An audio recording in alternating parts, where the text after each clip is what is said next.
നമസ്കാരം. പ്രഭാത കേരളത്തിലേക്ക് എല്ലാ പ്രേക്ഷകർക്കും സ്വാഗതം. ഒരു നല്ല ദിനം ആശംസിക്കുകയാണ് എല്ലാവരും.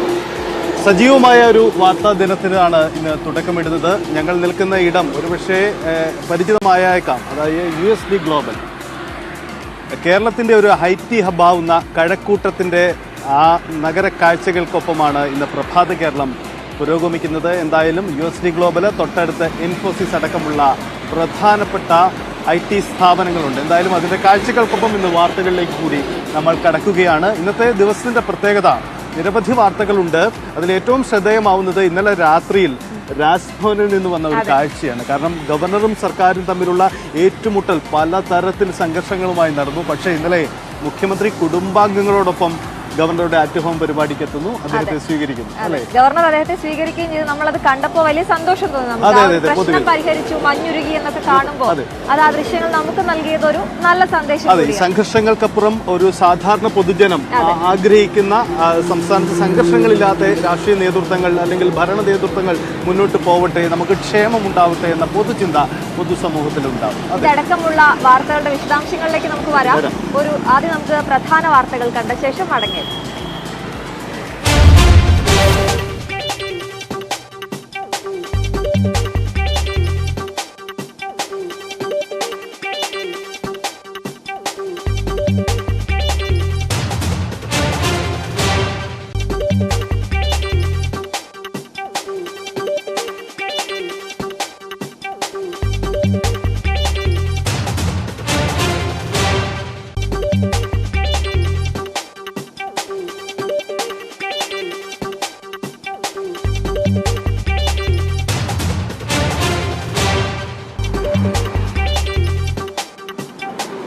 അങ്ങനെ നമ്മൾ തുടക്കമിടുകയാണ്. തലസ്ഥാനത്ത് നിന്ന് തന്നെയാണ് ഇന്നത്തെ വാർത്താ ദിനം തുടങ്ങുന്നത്. കേരളത്തിന്റെ ഒരറ്റം മുതൽ മറ്റൊരറ്റം വരെയുള്ള വാർത്താ ലേഖകരെല്ലാം നമുക്കൊപ്പം സജീവവും തത്സമയം ചേരുകയാണ്. എന്തായാലും തിരുവനന്തപുരത്ത് നിന്ന് നമ്മൾ തുടക്കമിടുമ്പോൾ ഡാൻ കുര്യനാണ് ഒപ്പം ചേരുന്നത്. Dan, very good morning. എന്തായാലും ഇന്നത്തെ ദിവസത്തിന് വളരെ പ്രത്യേകതകളുണ്ട്. കാരണം ഇന്നലെ രാജ്ഭവനിൽ നിന്നുണ്ടായ കാഴ്ചകളൊപ്പം തന്നെ തലസ്ഥാനത്തെ ഗുണ്ടാ പോലീസ് ബന്ധത്തിന്റെ തുടർ നടപടികൾ, ഒപ്പം അനിൽ ആന്റണി വിവാദം, ഇതൊക്കെ രാഷ്ട്രീയമായും അല്ലാതെയും വലിയ സ്വാധീനിക്കപ്പെടുത്തുന്ന സംഭവങ്ങളാണ്. നമുക്ക് ആദ്യം ആരംഭിക്കുമ്പോൾ ഈ രാജ്ഭവനിലെ കാഴ്ചകളിൽ നിന്ന് തന്നെ തുടങ്ങാം, അല്ലേ? തീർച്ചയായിട്ടും. രാജ്ഭവനിൽ ഇന്നലെ കണ്ട കാഴ്ച വളരെ വ്യത്യസ്തമായിരുന്നു. കാരണം ഗവർണറും സർക്കാരും തമ്മിലുള്ള ഏറ്റുമുട്ടൽ സംസ്ഥാനത്തിന്റെ ഭരണ സംവിധാനങ്ങളെ പോലും ബാധിക്കുമെന്നൊരു ആശങ്ക, പ്രശ്നങ്ങളൊക്കെ നിലനിൽക്കുന്നു. എപ്പോഴും അത് പൂർണ്ണമായി പരിഹരിക്കപ്പെട്ടിട്ടുമില്ല. എന്നിരുന്നാൽ കൂടിയും ഒരു സമയത്ത് ഗവർണറെ തിരിച്ചു വിളിക്കണമെന്ന് അടക്കമുള്ള ആവശ്യങ്ങൾ ഉന്നയിച്ചിരുന്നു.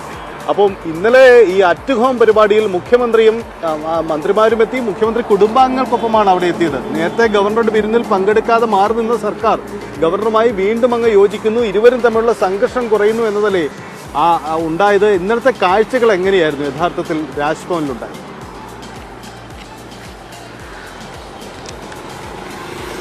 സജിത്ത്, അശ്വതി, തീർച്ചയായിട്ടും സർക്കാരും ഗവർണറും തമ്മിൽ നടന്നുകൊണ്ടിരുന്ന ഒരു വിരാമം ആയിരിക്കുന്നു എന്ന് വ്യക്തമാക്കുന്ന തരത്തിലുള്ള കാഴ്ചകളായിരുന്നു ഇന്നലെ രാജ്ഭവനിൽ നടന്നത്. നേരത്തെ സജിത്ത് തന്നെ സൂചിപ്പിച്ച പോലെ മുഖ്യമന്ത്രി കുടുംബസമേതം അറ്റ് ഹോം പരിപാടിയിൽ പങ്കെടുത്തുവെന്ന് പറയുമ്പോൾ അത് കൃത്യമായ ഒരു പൊളിറ്റിക്കൽ ഡിപ്ലോമസി തന്നെയാണ്. വളരെ നയപരമായി ബജറ്റ് സമ്മേളനം അടുത്തയാഴ്ച ആരംഭിക്കാനിരിക്കുന്നു. ഗവർണർ കഴിഞ്ഞ ദിവസം നയപ്രഖ്യാപന പ്രസംഗം നടത്തിയിരിക്കുന്നു. സർക്കാരിനെ ഒരു തരത്തിലും വെട്ടിലാക്കാത്ത വിധത്തിലായിരുന്നു ഗവർണറുടെ നയപ്രഖ്യാപന പ്രസംഗം.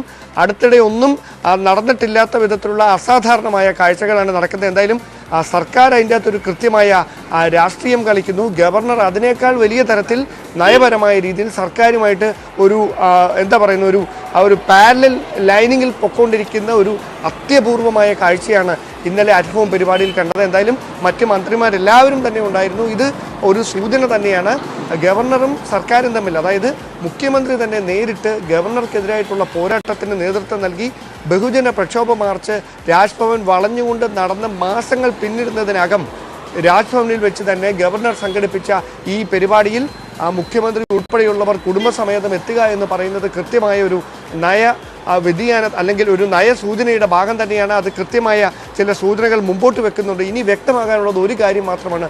ഗവർണറും സർക്കാരും തമ്മിലുണ്ടായ ഈ ഏറ്റുമുട്ടലിനിടയിൽ മാധ്യസ്ഥം വഹിച്ചത് ആരാണ്? അതിൽ മാത്രമാണ് ഇപ്പോൾ രാഷ്ട്രീയ കേന്ദ്രങ്ങളിൽ ഒരു അഭ്യൂഹം പടരുന്നത്. പ്രതിപക്ഷം ഉൾപ്പെടെയുള്ള കക്ഷികൾ അതായത് ഇവർ തമ്മിൽ ഒരു നാടകം കളിക്കുകയായിരുന്നു എന്ന് ഞങ്ങൾ നേരത്തെ തന്നെ ആക്ഷേപിക്കുന്നുണ്ടായിരുന്നു.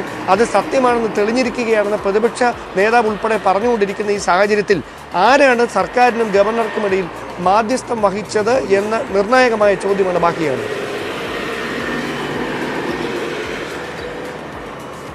അതെ ഡാൻ, അത് ഡാൻ പറഞ്ഞതുപോലെ പ്രതിപക്ഷം ഇതിനെ മറ്റൊരു രീതിയിലാണ് കാണുന്നത്. അതിപ്പോ നയപ്രഖ്യാപനത്തിനായി ഗവർണർ നിയമസഭയിലേക്ക് എത്തിയപ്പോൾ അവരുടെ പ്ലക്കാർഡുകൾ നമ്മൾ കണ്ടതാണ്.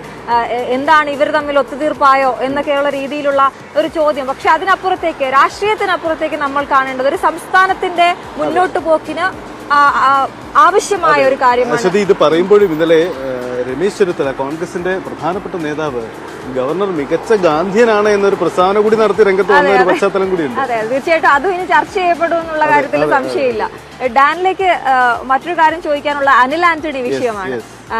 ഏറെ ചർച്ച ചെയ്യപ്പെട്ട ഒരു വിഷയമാണ് കഴിഞ്ഞ ദിവസങ്ങളിൽ അനിൽ ആന്റണിയുടേത് പെട്ടെന്നൊരു രാജി പ്രഖ്യാപനം. അത്ര പെട്ടെന്നൊരു രാജി പ്രഖ്യാപനം ആരും പ്രതീക്ഷിച്ചില്ലെങ്കിൽ അദ്ദേഹത്തിന്റെ ആദ്യം തന്നെയുള്ള ആ പ്രതികരണം, ട്വീറ്റ് വലിയ രീതിയിൽ ചർച്ച ചെയ്യപ്പെട്ടിരുന്നു. ഈ അനിൽ ആന്റണി വിഷയം കോൺഗ്രസ് ഇപ്പോൾ എങ്ങനെയാണ് കൈകാര്യം ചെയ്യുന്നത്? എന്താണ് അവർ ഈ കാര്യത്തിൽ എടുത്തിരിക്കുന്ന നിലപാട്?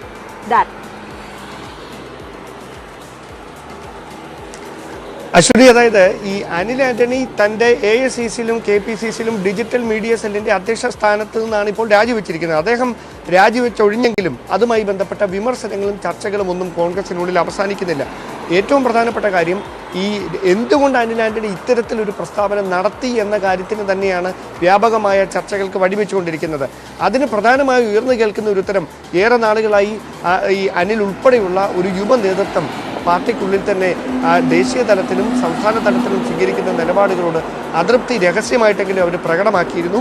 അതിൻ്റെ ഒരു ഏറ്റവും ഒടുവിലത്തെ ഉദാഹരണമാണ് അനിലിൻ്റെ ഭാഗത്തു നിന്ന് വന്നിരിക്കുന്ന അത്തരത്തിലുള്ളൊരു പ്രതികരണം എന്നാണ്. അതായത് അന്ധമായി ആരെയും വിമർശിക്കേണ്ട കാര്യമില്ല പ്രതിപക്ഷമായതുകൊണ്ട് എന്നൊരു തരൂർ ലൈനിലേക്ക് അനിൽ നീങ്ങിയിരിക്കുന്നു. അനിലിനൊപ്പം മറ്റു ചിലർ കൂടിയുണ്ട് എന്ന വിവരങ്ങളാണ് നമുക്ക് ലഭിക്കുന്നത്. അത് ആരൊക്കെയാണ് എന്ന കാര്യത്തിൽ വ്യക്തമായ ഒരു സ്ഥിരീകരണങ്ങൾ ഉണ്ടായിട്ടില്ല. പല പേരുകൾ അഭ്യൂഹങ്ങളിൽ പരക്കുന്നുണ്ട്. പക്ഷേ അത് ആ കൃത്യതയില്ലാതെ നമുക്ക് അങ്ങ് പ്രേക്ഷകരിലേക്ക് എത്തിക്കാനും കഴിയുകയില്ല. അതുകൊണ്ട് ആ പേരുകളൊന്നും പരാമർശിക്കുന്നില്ല. പക്ഷേ ഒരു കാര്യം ഉറപ്പാണ്, അനിൽ അടുത്ത ദിവസം ഡൽഹിയിൽ നിന്ന് ആ തലസ്ഥാനത്തേക്ക് തിരുവനന്തപുരത്തേക്ക് എത്തും, മടങ്ങിയെത്തും, വീട്ടിലേക്ക് എത്തുമെന്നാണ് നമുക്ക് അറിയാൻ കഴിയുന്നത്. അനിലുമായിട്ട് ബന്ധപ്പെടുമ്പോൾ AK ആന്റണി ഇതുമായി ബന്ധപ്പെട്ട് യാതൊരു പ്രതികരണങ്ങൾക്കും ഇതുവരെ തയ്യാറായിട്ടില്ല. ഇന്നലെ റിപ്പബ്ലിക് ദിനാഘോഷം ഇന്ദിരാഭവനിൽ വെച്ച് നടന്ന ആ പരിപാടികളിൽ തെന്നല ബാലകൃഷ്ണപിള്ളയാണ് ദേശീയ പതാക ഉയർത്തിയത്. ആ ചടങ്ങിൽ നിന്ന് AK ആന്റണി വിട്ടുനിന്നു. അത് മറ്റു ചില കാരണങ്ങളാലാണ് എന്നാണ് പാർട്ടി പ്രവർത്തകരും KPCC നേതൃത്വമൊക്കെ പറയുന്നെങ്കിലും ഈ ഒരു സംഭവം കൂട്ടി വായിക്കേണ്ടിയിരിക്കുന്നു. ഇന്നലെ വൈകിട്ട് KPCCയുടെ നേതൃത്വത്തിൽ ഡോക്യുമെൻ്ററി പ്രദർശനമുണ്ടായിരുന്നു. അവിടെയും MM ഹസനും VT ബൽറാം ഉൾപ്പെടെയുള്ള നേതാക്കളൊക്കെ എത്തിയിരുന്നു. പക്ഷേ AK ആന്റണിയുടെ സാന്നിധ്യം അവിടെയും ഉണ്ടായില്ല. അത്തരത്തിൽ ആന്റണി ഈ ഡോക്യുമെൻ്ററി പ്രദർശനത്തിന് എത്തുന്ന ഒരു സാഹചര്യം ഉണ്ടായിരുന്നെങ്കിൽ വലിയ വാർത്തകൾക്ക്, ചർച്ചകൾക്കൊക്കെ അത് വഴിവെക്കുമായിരുന്നു. കാരണം മകൻ എതിർക്കുകയും അച്ഛൻ അതിനെ പിന്തുണയ്ക്കുകയും ചെയ്യുന്ന ഒരു നടപടി വന്നാൽ അത് രാഷ്ട്രീയമായി വലിയ ചർച്ചകൾക്ക് വഴിവെക്കുമായിരുന്നു. എന്തായാലും അദ്ദേഹം കഴിഞ്ഞ ദിവസം മുതൽ വളരെ നയപരമായ ഒരു സമീപനം, മൗനമായി എവിടെ വരെ ഇക്കാര്യം നീങ്ങും, എത്തരത്തിൽ ഈ ചർച്ചകൾ അവസാനിക്കുമെന്ന് മാറിയിരുന്ന് വീക്ഷിക്കുകയാണ് എന്ന് പറയേണ്ടി വരും. കാരണം ഇതുവരെ അത്തരത്തിലുള്ള യാതൊരു പ്രതികരണങ്ങൾക്കും AK ആന്റണി തയ്യാറായിട്ടില്ല. ഇന്ന് അദ്ദേഹത്തിന് മറ്റ് പൊതുപരിപാടികളൊന്നും ഇല്ല. എന്തായാലും AK ആന്റണിയുടെ മൗനം പ്രധാനപ്പെട്ടതാണ്. അദ്ദേഹം ഈ വിഷയത്തെ എങ്ങനെ പ്രതികരിക്കുന്നു എന്നതാണ്. കാരണം നമ്മൾ ഈ വിവാദം ഉണ്ടായപ്പോൾ തന്നെ കണ്ടതാണ്. ആലപ്പുഴയിലെ ആ വിവാഹ ചടങ്ങിൽ മാധ്യമപ്രവർത്തകർ ആവർത്തിച്ച് ചോദിച്ചിട്ടും AK ആന്റണി പ്രതികരിക്കാൻ തയ്യാറായിട്ടില്ല. പൊതുവിൽ അത്ര പ്രതികരണമൊന്നും മാധ്യമങ്ങളോട് കൊടുക്കുന്ന ആളല്ല ആന്റണി. അനിൽ ആന്റണി പറഞ്ഞപ്പോഴും അങ്ങനെയാണ്. അച്ഛനോട് നമ്മുടെ പ്രതിനിധി ചോദിച്ചിരുന്നു, അച്ഛനോട് ഇക്കാര്യം ചോദിച്ചിട്ടാണോ ചെയ്തതെന്ന് ചോദിച്ചപ്പോൾ അദ്ദേഹം വ്യക്തമായ മറുപടി തന്നു, ഇത്തരം കാര്യങ്ങൾ അച്ഛനോട് സംസാരിച്ചിട്ടില്ല, എനിക്ക് തോന്നി ഈ സാഹചര്യത്തിൽ അത് ചെയ്യണമെന്ന്, ഞാൻ ചെയ്തു, അദ്ദേഹം ഒരു വിവാഹ ചടങ്ങിൽ പങ്കെടുക്കാനായി പോയിരിക്കുകയാണ് എന്നുള്ള മറുപടിയാണ് അനിൽ ആന്റണി നൽകിയത്. എന്തായാലും ഒരു ചെറിയൊരു തീരുമാനമായിരുന്നില്ല അത്. വലിയ വിവാദം, വലിയ പ്രതിഷേധം പല യുവ നേതാക്കൾക്കും ഇടയിൽ നടക്കുന്നുണ്ട്. ഏറ്റവും പ്രധാനപ്പെട്ട കാര്യം സോഷ്യൽ മീഡിയ വഴിയുള്ള പ്രതികരണങ്ങളാണ്. അത് വലിയ ചർച്ചയാവുകയും ചെയ്യുന്നുണ്ട്. ഇനി ആരൊക്കെ എങ്ങനെയൊക്കെ പ്രതികരിക്കും, ആരൊക്കെ അതിന് ധൈര്യം കാണിക്കും, മുന്നോട്ട് വരുമെന്നൊക്കെയുള്ളത് നമുക്ക് വരും ദിവസങ്ങളിൽ കാണാം. തീർച്ചയായിട്ടും ഡാൻ, ഒരു കാര്യം കൂടിയുണ്ട് തിരുവനന്തപുരത്ത് നിന്ന്. കാരണം ഈ തലസ്ഥാനത്തെ ഈ ഗുണ്ടാ പോലീസ് ബന്ധവും ഗുണ്ടകൾ അമർച്ച ചെയ്യാൻ പോലീസ് നടത്തുന്ന, സർക്കാരൊക്കെ നടത്തുന്ന നടപടികൾ പൊതുവിൽ ശ്ലാഘിക്കപ്പെട്ടിട്ടുണ്ട്. പക്ഷേ സാഹചര്യം ഒന്നുകൂടി പരിശോധിക്കുമ്പോൾ ഈ പുത്തൻപാലം രാജേഷ്, ഒപ്പം തന്നെ ഓം പ്രകാശ് തുടങ്ങിയ കുപ്രസിദ്ധ ഗുണ്ടകൾ തലസ്ഥാനത്തെ ലിസ്റ്റിലുള്ള ഗുണ്ടകളാണ്. പക്ഷെ അവരെ ഇതുവരെയും പോലീസിന് പിടികൂടാൻ കഴിഞ്ഞിട്ടില്ല എന്നൊരു വാസ്തവമുണ്ട്. ഈ വിഷയത്തിൽ ഇനി പോലീസിന്റെ തുടർ നീക്കങ്ങൾ എങ്ങനെയായിരിക്കും നടക്കുന്നത്? അതായത് ഈ ഡൽഹിയിലും ഒപ്പം തന്നെ ബംഗളൂരുവിലും ഇവർ എത്തിയിട്ടുണ്ട് എന്ന സൂചനകളുടെ അടിസ്ഥാനത്തിലായിരുന്നു സിറ്റി പോലീസിൻ്റെ 2 സംഘങ്ങൾ പ്രത്യേകമായി തിരഞ്ഞുകൊണ്ട് ഈ 2 ഗുണ്ട നേതാക്കൾക്ക് വേണ്ടി ഓംപ്രകാശിനും പുത്തമ്പാലം രാജേഷിനും വേണ്ടിയിട്ടുള്ള അന്വേഷണം നടന്നുകൊണ്ടിരുന്നത്. അത്തരത്തിൽ അന്വേഷണം പുരോഗമിക്കുന്നതിനിടയിലാണ് ഇവർക്ക് തന്നെ ആഭ്യന്തര വകുപ്പിലെ ഒരു നിർണായക സ്ഥാനത്ത് ജോലി ചെയ്യുന്ന ഉദ്യോഗസ്ഥരുടെ കുടുംബാംഗങ്ങളുമായിട്ട് ഇവരുടെ സുഹൃത്തുക്കൾ ഫോണിൽ ബന്ധപ്പെട്ടിട്ടുണ്ട് എന്ന വിവരം പുറത്തു വരികയും അതേ തുടർന്ന് അവരുടെ ഫോണുകളടക്കം പിടിച്ചെടുത്ത് പരിശോധിക്കുകയുമൊക്കെ ചെയ്യുന്ന സാഹചര്യമുണ്ടായത്. അത് വലിയ വിവാദങ്ങൾക്കും ചർച്ചകൾക്കുമൊക്കെ വഴിവെച്ചിരുന്നു. പക്ഷേ അതിന് പിന്നാലെ വീണ്ടും ഈ അന്വേഷണം നടക്കുന്നതിനിടയിൽ നമുക്ക് ലഭ്യമാകുന്ന സൂചനകൾ പ്രകാരം പോലീസിൻ്റെ നീക്കങ്ങൾ ഇവരിലേക്ക് എത്തിച്ചു നൽകുന്ന ചില കേന്ദ്രങ്ങൾ അത് പോലീസിൽ നിന്ന് തന്നെ ഉണ്ടോ എന്ന് സംശയിക്കേണ്ടി വരും. കാരണം അത്തരത്തിലുള്ള വിവരങ്ങളാണ് പുറത്തു വരുന്നത്. കൃത്യമായി കഴിഞ്ഞ ദിവസം ഉദ്യോഗസ്ഥരുടെ ഭാഗത്തു നിന്ന് ലഭ്യമായ സൂചനകൾ പ്രകാരം ഹൈദരാബാദിലുണ്ട് എന്ന് തങ്ങൾ ഉറപ്പിച്ചിരിക്കുന്നു എന്ന വാക്കുകളാണ് അവരുടെ ഭാഗത്തു നിന്നുണ്ടായത്.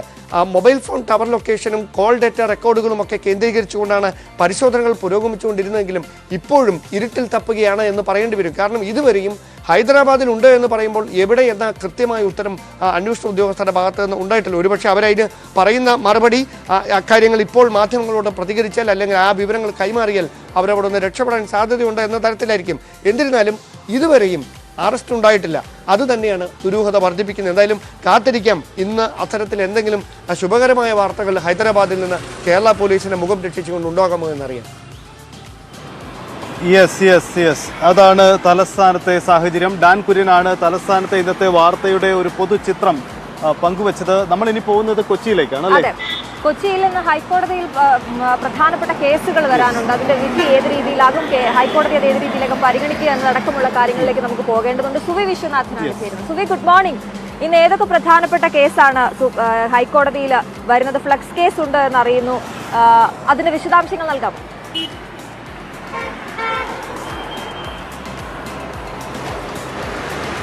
Good morning Aswathy, good morning Sajith. നിങ്ങൾ സൂചിപ്പിച്ചതുപോലെ തന്നെ ഹൈക്കോടതിയിൽ ഇന്ന് പ്രധാനപ്പെട്ട 3 കേസുകൾ വരുന്നുണ്ട്. ഒന്ന് പ്രിയ വർഗീസിന്റെ നിയമനവുമായി ബന്ധപ്പെട്ട കേസ്, മറ്റൊന്ന് അനധികൃത ഫ്ലക്സ് വയ്ക്കുന്നതുമായി ബന്ധപ്പെട്ട കേസ്, അതുപോലെ ഗവർണർ VC തർക്കവുമായി ബന്ധപ്പെട്ടുള്ള ഹർജി. ഇവയാണ് പരിഗണിക്കുന്നത്. ഇതിൽ ഏറ്റവും പ്രധാനം എന്ന് പറയുന്നത് ഈ പ്രിയ വർഗീസിന്റെ കേസും അതുപോലെ തന്നെ ഗവർണർ VC മാരുമായിട്ടുള്ള തർക്കവുമായി ബന്ധപ്പെട്ട ഹർജികളാണ്. ഈ ഗവർണർ VC തർക്കവുമായി ബന്ധപ്പെട്ട ഹർജികളിൽ പെട്ടെന്നൊന്നും തീരുമാനം എടുക്കരുത് എന്നൊരു നിർദ്ദേശം നൽകിയിട്ടുണ്ട്. ആ ഹർജി ഉച്ചയ്ക്ക് 1:45 ജസ്റ്റിസ് ദേവൻ രാമചന്ദ്രനാണ് പരിഗണിക്കുന്നത്. ഒപ്പം അനധികൃത ഫ്ലക്സ് ബോർഡ് വെക്കുന്നതുമായി ബന്ധപ്പെട്ട കേസും ഇന്ന് ഹൈക്കോടതിയുടെ പരിഗണനയിൽ വരികയാണ്. ഒപ്പം പ്രിയ വർഗീസിന്റെ നിയമനം ചോദ്യം ചെയ്തുള്ള ഹർജിയും ഇന്ന് ഹൈക്കോടതിക്ക് മുമ്പാകെ വരികയാണ്. ഒപ്പം തന്നെ മറ്റൊരു പ്രധാനപ്പെട്ട വാർത്ത കൊച്ചിയിൽ നിന്നുള്ളത് ഇന്നലെ വൈകിട്ട് പുറത്തു വന്നതാണ്. കഴിഞ്ഞ ഏതാനും ദിവസങ്ങളായി പോപ്പുലർ ഫ്രണ്ട് നടത്തിയ ഹർത്താലുമായി ബന്ധപ്പെട്ട് നിരവധി വാർത്തകളും മറ്റും വന്നിരുന്നു. എന്നാൽ ഈ പോപ്പുലർ ഫ്രണ്ട് നിരോധനത്തിന് ശേഷം ഈ പാർട്ടിയെ പ്രത്യക്ഷത്തിൽ സഹായിക്കുന്ന രീതിയിലോ അല്ലെങ്കിൽ അവരെ പിന്താങ്ങുന്ന രീതിയിലോ ഒരു പ്രസ്താവനയുമായി SDPIയോ മറ്റും ഒന്നും തന്നെ രംഗത്ത് വന്നിരുന്നില്ല. എന്നാൽ ഇന്നലെ SDPIയുടെ ദേശീയ പ്രസിഡന്റ് ഇതുമായി ബന്ധപ്പെട്ട ഒരു പ്രസ്താവനയുമായി രംഗത്ത് വന്നിട്ടുണ്ട്. പോപ്പുലർ ഫ്രണ്ടിന്റെ ഒരു രാഷ്ട്രീയ സംഘടനയാണ് SDPI. അതായത് പോപ്പുലർ ഫ്രണ്ടിന്റെ പിരിച്ചുവിട്ടു, അതായത് പോപ്പുലർ ഫ്രണ്ടിനെ ഹർത്താൽ നടത്തി അവരുടെ സ്വത്തുക്കൾ മരവിപ്പിച്ചു എന്നതുകൊണ്ട് ആരും വഴിയാധാരമായി പോവുകയില്ല എന്നാണ് MK ഫൈസി പറഞ്ഞിരിക്കുന്നത്. മാത്രവുമല്ല ഹൈക്കോടതിയുടെ ഈ ഉത്തരവ്, പോപ്പുലർ ഫ്രണ്ട് ഹർത്താലിനെതിരായ ഉത്തരവ് വിവേചനപരമാണ്. ഇതുവരെയും ഈ ഹർത്താൽ നടത്തി അതിനുശേഷം അതിൻ്റെ തുക, അതായത് ഈ നാശനഷ്ടങ്ങളുടെ അക്രമത്തിൻ്റെ തുക പിടിച്ചെടുക്കണമെന്ന് ആരും തന്നെ പറഞ്ഞിട്ടില്ല. അതുകൊണ്ട് തന്നെ ഇത് വിവേചനപരമാണ്. എല്ലാ രാഷ്ട്രീയ പാർട്ടികളും മുസ്ലിം സംഘടനകളെ തീവ്രവാദി സംഘടനകളായിട്ടാണ്, മുസ്ലിങ്ങളെ തീവ്രവാദികളായിട്ടാണ് കാണുന്നത്. ഒപ്പം തന്നെ ഈ ഹൈക്കോടതിയിൽ ഈ ഹർജിയെ സർക്കാർ എതിർക്കാൻ കൂടെ കൂട്ടാക്കിയിട്ടില്ല എന്നും മുഹമ്മദ് ഫൈസി പറയുന്നുണ്ട്. ഏതായാലും ഇതൊരു പുതിയ വിവാദത്തിനാണ് തിരികൊളുത്തുന്നത്. ഏതായാലും പോപ്പുലർ ഫ്രണ്ട് നിരോധനത്തിന് ശേഷം ഇപ്പോൾ SDPI അതിനെ പിന്തുണച്ചുകൊണ്ട് അല്ലെങ്കിൽ പോപ്പുലർ ഫ്രണ്ട് നിരോധനത്തെ എതിർത്തുകൊണ്ട് പോപ്പുലർ ഫ്രണ്ടിന് പിന്തുണ പ്രഖ്യാപിച്ചുകൊണ്ട് SDPI രംഗത്ത് വന്നിരിക്കുന്നു എന്നതാണ് ഒരു പ്രധാനപ്പെട്ട കാര്യം. മറ്റൊന്ന്, നമ്മൾ തിരുവനന്തപുരത്ത് പറഞ്ഞതുപോലെ തന്നെയുള്ള ഈ ഗുണ്ട വിളയാട്ടവുമായി ബന്ധപ്പെട്ട സംഭവം. കഴിഞ്ഞ കുറേ നാളുകളായി കൊച്ചി ശാന്തമാണ്. വലിയ ഗുണ്ട ആക്രമണങ്ങളൊന്നും തന്നെ കൊച്ചിയിൽ റിപ്പോർട്ട് ചെയ്യപ്പെടുന്നില്ല പണ്ട് കാലങ്ങളെ അപേക്ഷിച്ച്. എന്നാൽ ഇന്നലെ കഴിഞ്ഞ ചൊവ്വാഴ്ച ഒരു സംഭവം ഉണ്ടായി. ഒരു ലിബിൻ വർഗീസിനെ ഇവിടെ നിന്ന് തട്ടിക്കൊണ്ടുപോയ ഒരു സംഭവം ഉണ്ടായി. പിന്നീട് ദിവസങ്ങൾക്ക് ശേഷമാണ് ആ ലിബിൻ വർഗീസിനെ കണ്ടെത്താൻ കഴിഞ്ഞത്. അയാളെ തട്ടിക്കൊണ്ടുപോയത് ഗുണ്ടകളാണ് എന്നാണ് പോലീസ് പറയുന്നത്. ഏതായാലും ഇൻഫോ പാർക്ക് പോലീസ് ഇക്കാര്യം ആലോചിച്ച് അന്വേഷിച്ചു വരികയാണ്. ഈ ലിബിൻ വർഗീസിന്റെ ഈ കേസിൽ ഉള്ള അന്വേഷണവും ഇന്ന് കൊച്ചിയിൽ നിന്ന് ഉണ്ട്. സജിത്.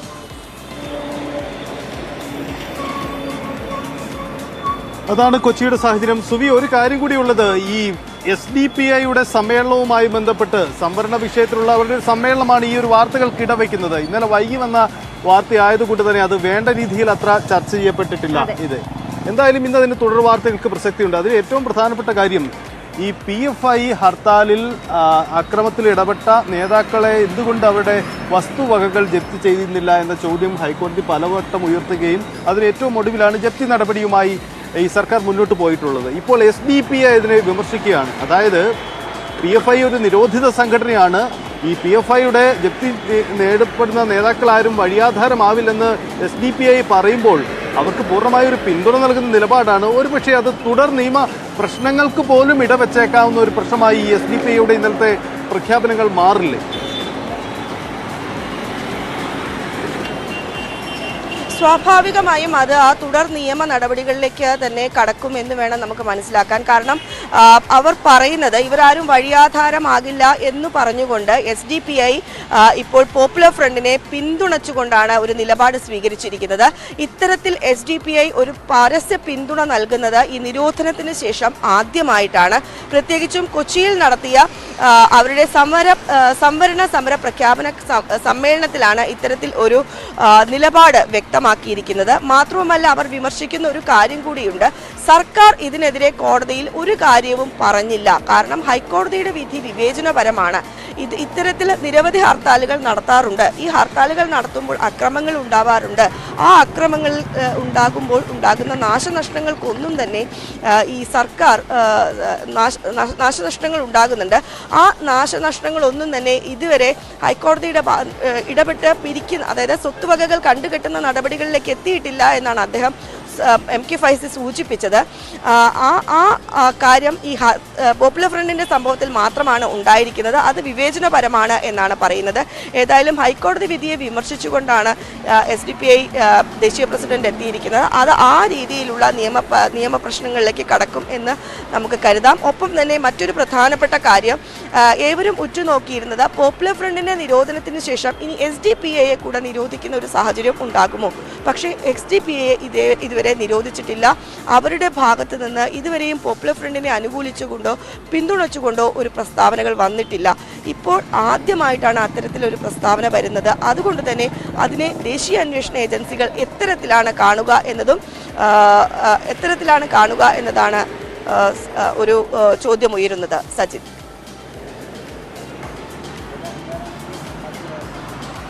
എന്തായാലും വിവേചനമാണ് ചെയ്യുന്നത് എന്നാണ് ഫൈസി പറഞ്ഞത്. അപ്പൊ അദ്ദേഹത്തിന്റെ വാക്കുകൾ നമുക്കൊന്ന് കേൾക്കാം. എന്താണ് അദ്ദേഹം പറഞ്ഞത്?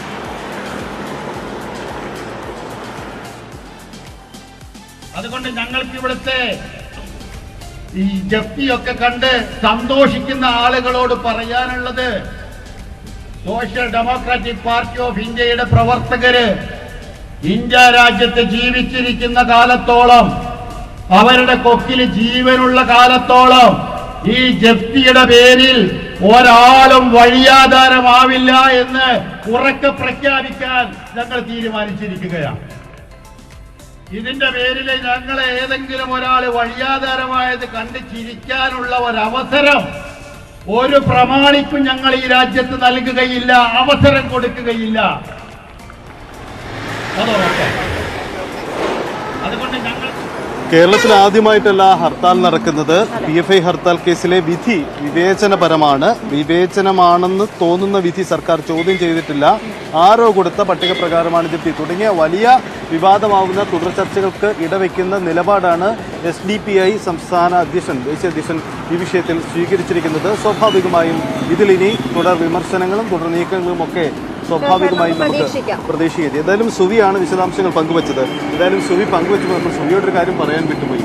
ഇന്നലെ എറണാകുളം പ്രസ് ക്ലബിൻ്റെ കുടുംബമേളയാണ്. ആ കുടുംബമേളയിൽ തിരുവാതിര അവതരിപ്പിച്ചുകൊണ്ട് ഞങ്ങളുടെ ലേഖിക സുവി വിശ്വനാഥനും കളം നിറഞ്ഞിരുന്നു. എന്തായാലും സുവിക്ക് കൂടി ഈ പ്രഭാതത്തിൻ്റെ ഒരു ആശംസ അത്തരത്തിൽ കൂടി ഞങ്ങൾ ഇതുപോലെയുള്ള പരിപാടികൾ സുവി നമുക്കൊപ്പം തുടരുന്നുണ്ട്. ആശംസകൾ അറിയിക്കുകയാണ്. സുവി, എങ്ങനെയുണ്ടായിരുന്നു എക്സ്പീരിയൻസ്? കുറേ നാളുകൾക്ക് ശേഷമാണോ വേദിയിലേക്കൊക്കെ എത്തിയത്?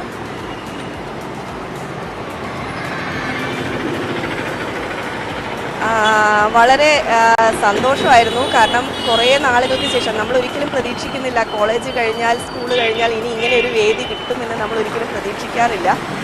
പക്ഷേ അത്തരത്തിലൊരു വേദിയാണ് ഇന്നലെ കിട്ടിയത്.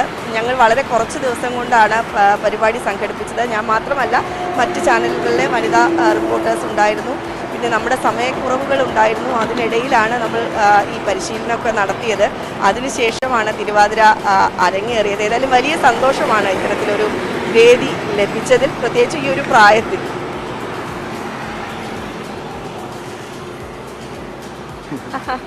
ശരി, അപ്പൊ എന്തായാലും സുവി, ആശംസകൾ. ഇതുപോലെയുള്ള വേദികൾ ഇനിയും ലഭിക്കട്ടെ. നമ്മുടെ ഈ വലിയ തിരക്കിന്റെ ഇടയിലല്ലേ ആ സ്ട്രെസ് റിലീഫ് ആകട്ടെ ഒന്ന്. അപ്പൊ നമുക്ക് ഇതുപോലെയുള്ള പരിപാടികളൊക്കെ പങ്കെടുക്കാൻ പറ്റട്ടെ എന്ന് ഞാനിങ്ങനെ ആഗ്രഹിക്കുകയാണ്. അപ്പൊ സുവി, താങ്ക് യു. നമ്മൾ ഇനി പോകുന്നത് കാസർഗോഡേക്കാണ് സജിത്. അവിടെ കാസർഗോഡ് DCC പ്രസിഡന്റ് ഒരു ഫേസ്ബുക്ക് പോസ്റ്റ് വിവാദത്തിലായിരിക്കുകയാണ്. റിപ്പബ്ലിക് ദിനത്തിന്റെ ഭാഗമായിട്ടാണ് PK ഫൈസൽ ഒരു പോസ്റ്റ് പങ്കുവച്ചത്. ആ പോസ്റ്റില് സവർക്കറുടെ ഫോട്ടോ ഉൾപ്പെടുത്തി എന്നുള്ളതാണ് വിവാദമായപ്പോൾ ഈ പോസ്റ്റ് ഇന്നലെ അദ്ദേഹം നീക്കം ചെയ്തു. ഡിസൈൻ നടത്തിയ ആളുടെ അബദ്ധം കൊണ്ടാണ് ഇത്തരമൊരു പ്രശ്നം പറ്റിയതെന്നാണ് ഫൈസലിന്റെ വിശദീകരണം. ഫേസ്ബുക്ക് കൈകാര്യം ചെയ്യുന്നത് അദ്ദേഹത്തിന്റെ ഓഫീസിലെ ഒരു സ്റ്റാഫാണ്. തുടങ്ങിയ കാര്യങ്ങളാണ് PK ഫൈസൽ ഈ വിവാദത്തിൽ വിശദീകരിച്ചിരിക്കുന്നത്.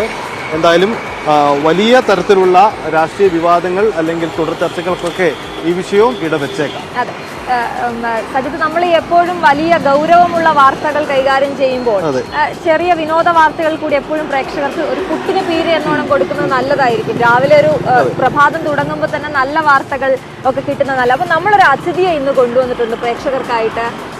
ഒരുപാട് സിനിമ ഇഷ്ടപ്പെടുന്ന ഒരുപാട് പ്രേക്ഷകരുണ്ടാവും. പൂവൻ എന്ന ചിത്രത്തിലൂടെ ശ്രദ്ധേയായ നടി അനിഷ്മയാണ് നമുക്കൊപ്പം ചേരുന്നത്. അപ്പൊ അനിഷ്മയുടെ വിശേഷത്തിലേക്ക് നമുക്ക് എത്താം. അതിന് മുമ്പ് ഒരു ചെറിയ ഇടവേള ആവശ്യമാണ്. ഒരു ഇടവേളയ്ക്ക് ശേഷം വേഗത്തിൽ പ്രഭാത കേരളത്തിലേക്ക് മടങ്ങി.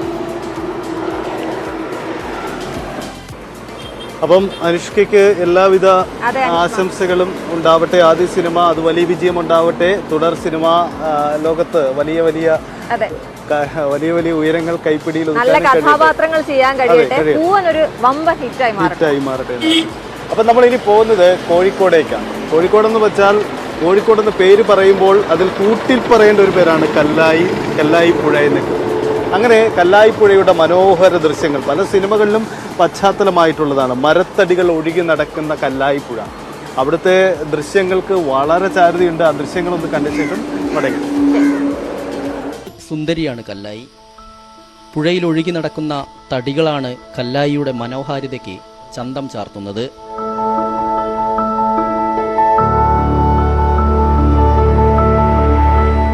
തടിക്കൊപ്പം നീങ്ങുന്ന ജലജീവികളും പറവകളും കാഴ്ചകളുടെ വസന്തം തീർക്കുന്നു. പശ്ചിമഘട്ടത്തിലെ ചേരിക്കളത്തൂരിൽ നിന്നാണ് ഉത്ഭവം. കനോലി കനാലിനെ കൂടെ കൂട്ടി അറബിക്കടലിൽ ലയിക്കുന്നിടത്താണ് കോഴിക്കോട്. ഈ പുഴ ചെറുതാണെങ്കിലും ഈ മരവ്യവസായം കൊണ്ടാണ് കല്ലായിപ്പുഴ ലോകത്ത് തന്നെ പ്രസിദ്ധമായ പുഴകളിലൊന്നായി മാറിയിട്ടുള്ളത്. 400 മീറ്ററിലധികം വീതിയുണ്ട് ഈ കല്ലായിപ്പുഴക്ക്.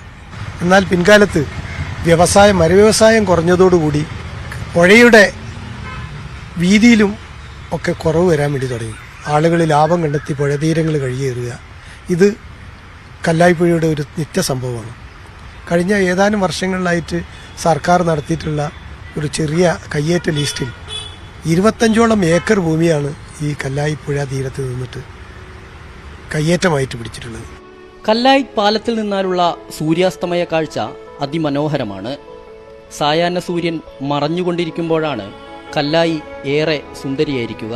14 രാവുദിച്ചത് മാനത്തോ കല്ലായി കടവത്തോ, പനിനീരിൻ പൂവിരിഞ്ഞത് മുറ്റത്തോ കണ്ണാടി കവിളത്തോ. കോഴിക്കോടെത്തുന്നവർ കല്ലായിപ്പുഴ കാണാതെ മടങ്ങിയാൽ പൂർണ്ണതയുണ്ടാകില്ല. ഒരു വെള്ളിനൂല് കണക്കെ കോഴിക്കോടിനെ ചുറ്റിവരിഞ്ഞ് കല്ലായിപ്പുഴ ഒഴുകിക്കൊണ്ടിരിക്കുന്നു.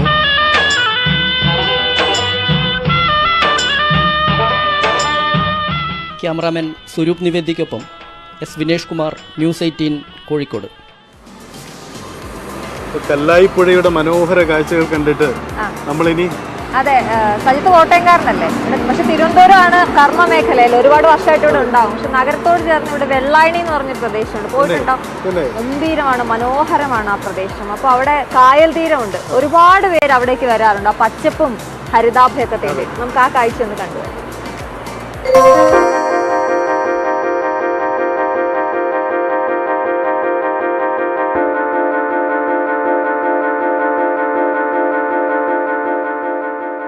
പുലർച്ചെയും സായാഹ്നവും മനോഹര കാഴ്ചകളാൽ സമ്പന്നമാണ് വെള്ളായണി.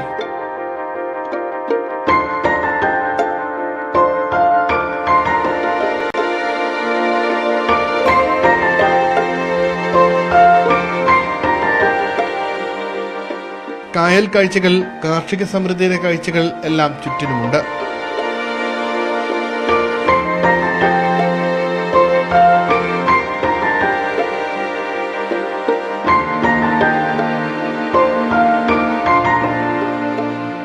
ദേശാടന പക്ഷികളടക്കം വന്നുപോകുന്ന സ്ഥലം കൂടിയാണ് പ്രദേശം.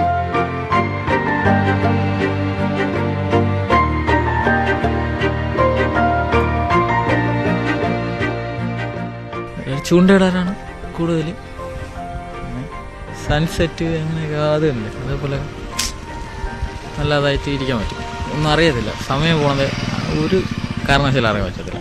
അങ്ങനെയൊക്കെ ആകുമ്പം എങ്ങനെ നല്ല വൈബായിരിക്കും, ആൾക്കാരും എല്ലാവരും കൂടെ ആകുമ്പോൾ നല്ല വൈബ്. ഇവിടുത്തെ ഒരു പ്രത്യേകത ഇന്ന് കാണുന്നതായിരിക്കില്ല നാളെ കാണുന്ന ആ ഒരു ആംബിയൻസ് മാറും. ഈ ഒരു ക്ലൗഡിങ് ഇതൊക്കെ മാറുമ്പോഴത്തേക്ക് അതിൻ്റെ ആംബിയൻസ് ഭയങ്കരമായിട്ട് മാറും. ഒരിക്കലും മടുക്കില്ല, ഡെയിലി വരികയാണെങ്കിൽ ഒരു മടുക്കില്ല. നാളെ വരുമ്പോൾ വേറൊരു എൻറ്റയർലി ഒരു പുതിയൊരു ആംബിയൻസ് ആയിരിക്കും. ബേർഡ്സ് ഒരുപാട് വരുന്നുണ്ട്, കുറേ നേറ്റീവ് ബേർഡ്സും അല്ലാതെ പുറത്തുനിന്നുള്ള ബേർഡ്സും വരുന്നുണ്ട്. അപ്പോൾ പ്രത്യേകിച്ച് ഈ സമയത്ത് കുറേ മൈഗ്രേറ്ററി ബേർഡ്സ് വരുന്ന സീസണാണിത്. പ്രത്യേകിച്ച് രാവിലെ നല്ല മഞ്ഞുള്ള സമയമാകുമ്പോഴത്തേക്കും നല്ല ഒരു ഫോട്ടോഗ്രാഫി ഇതിന് പറ്റിയൊരു ഇതാണ്. കിരീടം സിനിമയിലൂടെ പ്രസിദ്ധമായ ആ പാലവും ഇവിടെ തന്നെ.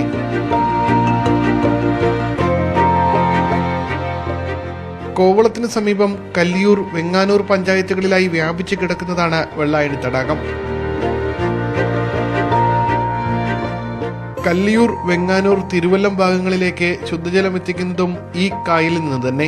പ്രാദേശിക വിനോദസഞ്ചാര കേന്ദ്രമായി സ്ഥലം വളർന്നെങ്കിലും യാത്രാ സൗകര്യങ്ങളുടെ അപര്യാപ്തത ഒരു പരിമിതിയാണ്. കാഴ്ചകളാൽ സമ്പന്നമാണ് വെള്ളായണിയിലെ സായാഹ്നങ്ങൾ. അതുകൊണ്ട് തന്നെയാണ് ഓരോ ദിവസം കഴിയുന്തോറും ആളുകളുടെ എണ്ണം ഇവിടെ വർദ്ധിക്കുന്നതും. ക്യാമറാമാൻ സന്തോഷിനൊപ്പം ഉമേഷ് ബാലകൃഷ്ണൻ, ന്യൂസ് 18 തിരുവനന്തപുരം. അപ്പൊ നമ്മള് കല്ലായിപ്പുഴ കണ്ടു, വെള്ളായണി കായല് കണ്ടു. വെള്ളായണി ഗംഭീര വൈബാണ്. ഉമേഷ് പറഞ്ഞതുപോലെ രാവിലെയും വൈകുന്നേരം സായാഹ്നം കിടിലം വൈബാണ്. അവിടെ പോയിരിക്കാനാ, ഒരു ഫാമിലി ആയിട്ട് പോയിരിക്കാൻ ഭക്ഷണം നന്നായിട്ട് കിട്ടുന്ന ഒരു സ്ഥലമാണ്. ഒരുപാട് ചെറിയ ചെറിയ കടകളുണ്ട്, അവിടെ നിന്ന് നല്ല ഭക്ഷണം, നാടൻ ഭക്ഷണം കഴിക്കാം. അപ്പം പോകാത്തവരൊക്കെ അങ്ങോട്ടേക്ക് പോകും. ഓരോ ദിവസം നമുക്ക് പ്രഭാത കേരളവും വെള്ളായണിയിൽ നിന്ന് ഞങ്ങൾ പ്രതീക്ഷിക്കുന്നു. എന്തായാലും രണ്ട് നദികളുടെ, രണ്ട് ജലാശയങ്ങളുടെ സുന്ദര കാഴ്ചയാണ് പ്രേക്ഷകർ കണ്ടത്. നമ്മൾ വീണ്ടും പരിചയപ്പെടുത്തുന്നത് കേരളത്തിലെ ഏറ്റവും പ്രശസ്തമായ ഏറ്റവും നീളം കൂടിയ നദിയുടെ കാഴ്ചയാണ്. പക്ഷേ മറ്റു രണ്ടിടങ്ങളെക്കാൾ ഇത് സുന്ദരമല്ല എന്നതാണ് എൻ്റെ പ്രത്യേകത. പെരിയാർ നദിയാണ് നമ്മുടെ സബ്ജക്റ്റ്. പെരിയാറിൻ്റെ മലിനീകരണമാണ് നമ്മുടെ വിഷയം. അതായത് പെരിയാറിൻ്റെ മലിനീകരണം മുമ്പും വാർത്തകളിൽ നിറഞ്ഞിട്ടുണ്ടാണ്. അവിടുത്തെ ഇരു കരകളിലുമുള്ള വ്യവസായ സ്ഥാപനങ്ങൾ ഒഴുക്കുന്ന മാലിന്യം മൂലം വീണ്ടും പെരിയാർ രൂക്ഷമായി മലിനീകരിക്കപ്പെടുന്നു എന്നതാണ് സാഹചര്യം. പലയിടങ്ങളിലും മത്സ്യങ്ങളൊക്കെ ചത്തുപൊങ്ങുന്നത് നിരന്തരമായൊരു കാഴ്ചയാണ്. ആ ദൃശ്യങ്ങളും ആ റിപ്പോർട്ട് കണ്ട ശേഷം നമുക്ക് മടങ്ങി. റെഗുലേറ്റർ ബ്രിഡ്ജിന് സമീപം നുരഞ്ഞു പൊങ്ങുന്നത് പോലെയാണ് മാലിന്യങ്ങൾ പെരിയാറ്റിലേക്ക് എത്തുന്നത്. പച്ചയും കറുപ്പും നിറം പിന്നിട്ട് മഞ്ഞ നിറത്തിലാണ് പുഴയുടെ ഉപരിതലം. ഷട്ടർ അടഞ്ഞിരിക്കുമ്പോൾ ജലത്തിന് മുകളിൽ പരന്നു കിടക്കുന്ന മാലിന്യങ്ങൾ കാണാം. ശുദ്ധീകരണ സംവിധാനങ്ങൾ ഒഴിവാക്കി നേരിട്ടാണ് പല കമ്പനികളും പുഴയിലേക്ക് മാലിന്യം തള്ളുന്നത്. ഇത് രൂക്ഷമായിട്ടുള്ള മാലിന്യം തന്നെ. കാരണം ഇതിനകത്ത് ഇപ്പോൾ ബോൺമീൽ വേസ്റ്റ് ഉണ്ട്, പിന്നെ ഇല്ലീഗൽ ഓതറൈസ്ഡ് ഡിസ്ചാർജ് എന്ന് പറഞ്ഞ ഒരു സ്വകാര്യ കമ്പനിയുടെ ഒരു ഡിസ്ചാർജ് ഔട്ട്ലെറ്റ് അവിടെ ഉണ്ട്, CMRL എന്ന് പറയുക കമ്പനി. ആ കമ്പനിയുടെ ഓതറൈസ്ഡ് ഔട്ട്ലെറ്റിൽ കൂടി തന്നെ പലപ്പോഴും ചുവന്ന കളറിൽ വെള്ളം ഒഴുകി വരുന്നത് നമ്മൾ പരാതിപ്പെട്ടിട്ടുള്ളതും പൊല്യൂഷൻ കൺട്രോൾ ബോർഡ് നേരിട്ട് കണ്ടിട്ടുള്ളതുമാണ്. പുഴയുടെ അസാധാരണ നിറമാറ്റത്തെ തുടർന്ന് മലിനീകരണ നിയന്ത്രണ വിഭാഗം ഉദ്യോഗസ്ഥർ സ്ഥലത്തെത്തി സാമ്പിളുകൾ ശേഖരിച്ചു. ജലവിഭവ വകുപ്പ് ഉദ്യോഗസ്ഥരും സ്ഥലത്തെത്തി. മാലിന്യത്തള്ളൽ തടയുന്നതിനുള്ള നിർമ്മാണ പ്രവർത്തനങ്ങൾക്ക് സർക്കാർ അനുമതി തേടിയിട്ടുണ്ടെന്നാണ് വകുപ്പിന്റെ വിശദീകരണം. ഏതോ തരത്തിലേതോ ഒരു കമ്പനിയുടെ ഒരു മാലിന്യമാണ് അതിൽ വന്ന് ചാടുന്നതെന്നുള്ള തർക്കമൊന്നുമില്ല. അപ്പോൾ തന്നെ പുഴയുടെ കളറും പുഴയിലെ വെള്ളത്തിലെ കളറും ഇതിൻ്റെ ഉള്ള കളറും വ്യത്യസ്തമായിട്ട് എടുക്കാം. അപ്പോൾ അതൊന്ന് പരിശോധിക്കുന്നതിന് വേണ്ടിയിട്ട് നമ്മളൊരു എസ്റ്റിമേറ്റൊക്കെ പ്രിപ്പയർ കൊടുത്തിട്ടുണ്ട്. പാസ്സായി വരുന്ന മുറയ്ക്ക് നമുക്ക് ചെക്ക് ചെയ്യാവുന്നതാണ്. അങ്ങനെ എന്തെങ്കിലും ഉണ്ടെന്നുണ്ടെങ്കിൽ അവസാനിപ്പിക്കാവുന്നതേ ഉള്ളൂ. ഇത് വേറെ പ്രശ്നമൊന്നുമില്ല. പക്ഷെ അത് എസ്റ്റിമേറ്റ് അംഗീകരിച്ച് കിട്ടിക്കഴിഞ്ഞാൽ നമുക്ക് ആ കാര്യങ്ങൾ ചെയ്യാവുന്നതേ ഉള്ളൂ. മാലിന്യ നിക്ഷേപത്തെ തുടർന്ന് പുഴയുടെ നിറം മാറിയതിൽ ഹൈക്കോടതി അടുത്ത കാലത്ത് ഇടപെട്ടിരുന്നു. കോടതി നിർദ്ദേശപ്രകാരം വ്യവസായ സ്ഥാപനങ്ങളിൽ ഉദ്യോഗസ്ഥർ പരിശോധനകൾ നടത്തി. പരിശോധനകളിൽ അയവ് വന്നതോടെയാണ് മാലിന്യം തള്ളൽ പുനരാരംഭിച്ചിരിക്കുന്നത്. കോടതി വിധികളും സർക്കാർ ഉത്തരവുകളും നോക്കുകുത്തിയായി മാറുന്നു. പതിവ് പോലെ സാങ്കേതികത്വം പറഞ്ഞ് സർക്കാർ വകുപ്പുകൾ കൈകഴുകുന്നു. സമീപകാലത്തെ ഏറ്റവും വലിയ ജലമലിനീകരണത്തിനാണ് പെരിയാർ സാക്ഷ്യം വഹിക്കുന്നത്. കൊച്ചിയിൽ നിന്നും ക്യാമറമാൻ ശ്രീജിസി കല്ലുമുട്ടിക്കൊപ്പം MS അനീഷ് കുമാർ, News 18. ശരി, അപ്പൊ നമുക്കിപ്പോ MS അനീഷ് കുമാറിന്റെ ആ വാർത്തയിൽ നമുക്ക് പോകേണ്ടത് ഇനി ഒരു നല്ല കാഴ്ചയിലേക്ക്. അത്തരത്തിലുള്ള മലിനമാക്കുന്നു എന്നുള്ള വാർത്ത നമ്മളെ ബുദ്ധിമുട്ടാക്കുന്നുണ്ടെങ്കിലും മനസ്സിനെപ്പോഴും സുഖം പകരുന്ന കാഴ്ചകൾ അത് പ്രഭാതത്തിൽ ഉണ്ടാകണം എന്നുള്ളതാണ് നമ്മളല്ലേ എല്ലാവരും ആഗ്രഹിക്കുന്നത്. അപ്പൊ നമുക്ക് അങ്ങനെ ഒരു വാർത്തയിലേക്ക് തന്നെ പോകാം. നമ്മൾ ഇനി കണ്ണൂർ പയ്യാമ്പലം ബീച്ചിലേക്ക് പോവാണ്. പയ്യാമ്പലം ബീച്ച് ഈ പറഞ്ഞ പോലെ അസ്തമയം അവിടുത്തെ വളരെ വിശേഷപ്പെട്ടതാണ്. ഞാൻ പോയിട്ടില്ല. അപ്പോൾ എന്തായാലും നമ്മുടെ ക്യാമറാമാൻ സുമേഷ് മോറാഴ അവിടെ പോയിരുന്നു. അദ്ദേഹം നമുക്ക് വേണ്ടി പ്രേക്ഷകർക്ക് വേണ്ടിയിട്ട് അവിടുത്തെ അസ്തമയ കാഴ്ചകൾ പകർത്തിക്കൊണ്ട് വന്നിട്ടുണ്ട്. നമുക്ക് ആ കാഴ്ച ഒന്ന് ആസ്വദിച്ചാലോ?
ഇനി നമ്മൾ കേരളീയ ചരിത്രം പരിശോധിക്കുന്ന ഒരു പ്രധാനപ്പെട്ട വാർത്തയിലേക്കാണ് പോകുന്നത്. കേരളീയ നവോത്ഥാന ചരിത്രത്തിലെ സുപ്രധാനമായ ഏടാണ് പെരുന്നാട് ലഹള. ദളിത് സ്ത്രീകൾ മാറുമറയ്ക്കാനുള്ള അവകാശത്തിനായി നടത്തിയ സമരമായിരുന്നു പെരുന്നാട് ലഹള. പ്രക്ഷോഭത്തിന്റെ സ്മാരകമായ കമ്മാൻകുളത്തിന്റെ കരയിൽ ചരിത്രം പുനഃസൃഷ്ടിക്കുകയാണ് കൊല്ലം ജില്ലാ പഞ്ചായത്ത്. വളരെ പ്രത്യേകതയുള്ള ചരിത്രം ഓർമ്മപ്പെടുത്തുന്ന ആ വാർത്ത കണ്ട ശേഷം മടങ്ങി.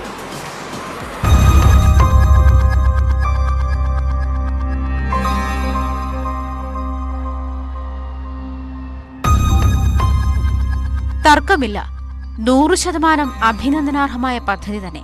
പക്ഷേ ചരിത്രത്തെ പുനഃസൃഷ്ടിച്ച ഈ ടെറാക്കോട്ട ശില്പങ്ങൾ കണ്ട് മനസ്സിലാക്കാൻ പെടാപ്പാടുപെടും. നിന്നുതിരിയാൻ ഇടമില്ലാത്ത ഈ ചെറുപാത തന്നെയാണ് പ്രധാന പ്രശ്നം. ചരിത്രം രേഖപ്പെടുത്തിയ മതിലിനപ്പുറത്താകട്ടെ വിശാലമായ വഴിയും.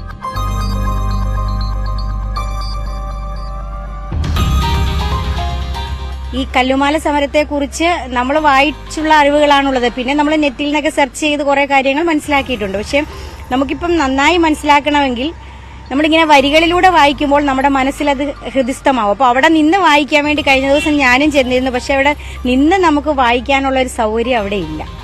പണി പൂർത്തീകരിച്ചു. ഇനി നമുക്ക് അതിനകത്ത് മാറ്റമൊന്നും വരുത്താനായിട്ട് സാധിക്കില്ല.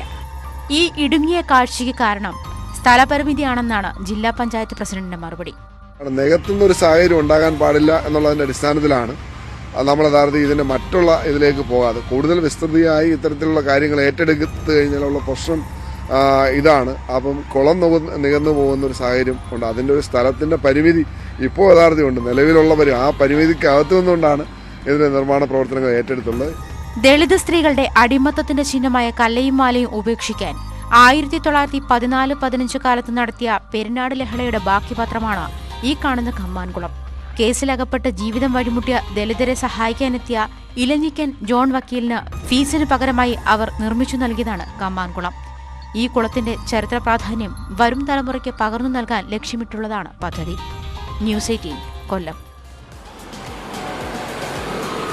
അങ്ങനെ വളരെ പ്രശസ്തമായ ഒരു ചരിത്രത്തിന്റെ പുനരാവിഷ്കാരം എന്നൊക്കെ പറയാം. ആ തരത്തിലാണ് കൊല്ലത്ത് നിന്ന് വരുന്ന കാഴ്ച. എന്തായാലും അശ്വതി സൂചിപ്പിച്ചു, ഈ പ്രഭാതത്തിൽ പ്രത്യേകിച്ച് പ്രഭാത കേരളം പ്രേക്ഷകരിലേക്ക് എത്തുമ്പോൾ രാഷ്ട്രീയ വാർത്തകളും വിവാദങ്ങളും ഒക്കെ ഉണ്ടാവണം. പക്ഷെ അതിനും അപ്പുറം മനസ്സിന് സന്തോഷം തോന്നുന്ന, സുഖം പകരുന്ന വാർത്തകൾക്കാവണം കൂടുതൽ പ്രാധാന്യം. നമ്മളിനി അടുത്ത് പോകുന്ന അങ്ങനെ ഒരു വാർത്തയിലേക്കാണ്. രാജ്യത്തെ ഏറ്റവും വലിയൊരു കലാപ്രദർശനം എന്ന് പറയുന്നത് കൊച്ചി മുസിരിസ് ബിനാലെ. ഈ മുസിരിസ് ബിനാലെയുടെ ആവേശം രാജ്യാന്തര തലത്തിലേക്ക് എത്തിക്കാൻ ഒരുങ്ങുകയാണ് എയർ ഇന്ത്യ. ഈ പരിപാടിയുടെ ഉദ്ഘാടനം കഴിഞ്ഞ ദിവസം തിരുവനന്തപുരത്ത് മന്ത്രി മുഹമ്മദ് റിയാസ് നിർവഹിച്ചു. നമുക്ക് ആ വാർത്ത കണ്ട ശേഷം പറയാം. This is what the Air Indian Express and Kochi Muziris Binale are all about. Pushing boundaries and taking art to new heights. What a simply priceless journey. ഇതാണ് എയർ ഇന്ത്യയുടെ ബോയിങ് എക്സ്പ്രസ് വിമാനം. കൊച്ചി ബിനാലേക്കായി ഇതിപ്പോൾ ഒരു ക്യാൻവാസായി മാറിയിരിക്കുകയാണ്.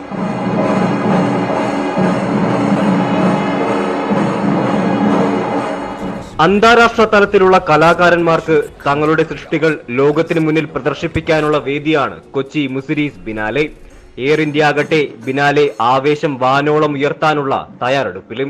ബിനാലെയിൽ തയ്യാറാക്കിയ tail art Air India Express വിമാനത്തിൽ പതിപ്പിച്ചതിന്റെ അനാച്ഛാദനം ടൂറിസം മന്ത്രി മുഹമ്മദ് റിയാസ് നിർവഹിച്ചു.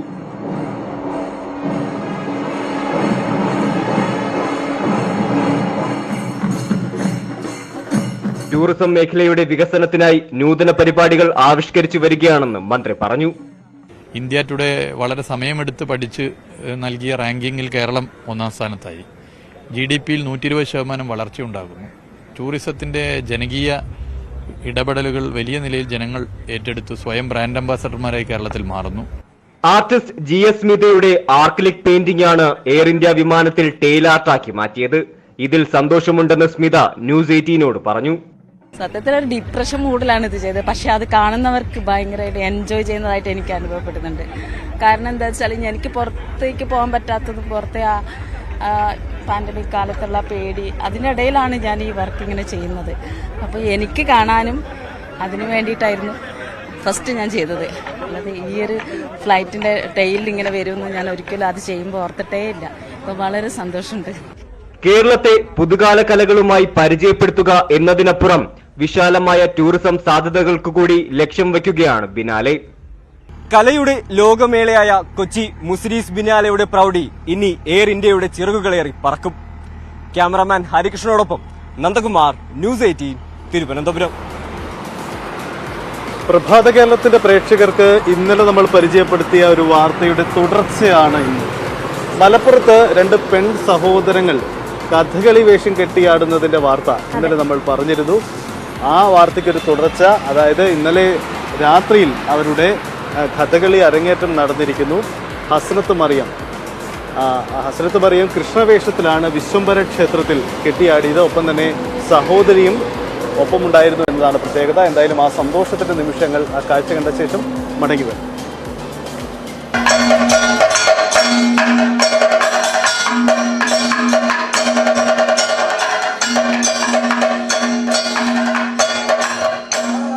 കൃഷ്ണവേഷം കെട്ടി ഹസ്നത്ത് മറിയം നിറഞ്ഞാടുകയാണ്. കൂടെ ബലഭദ്രന്റെ വേഷത്തിൽ ഇരട്ട സഹോദരി ഷഹനത്ത് ഉണ്ട്.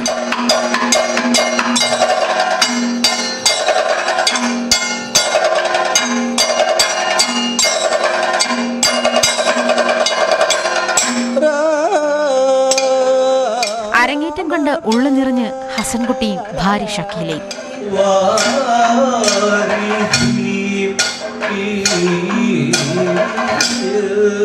രണ്ടു മക്കളും വേഷമണിഞ്ഞ് അരങ്ങിൽ നിറഞ്ഞാടിയത് ഇവർക്ക് സ്വപ്ന സാഫല്യമാണ്.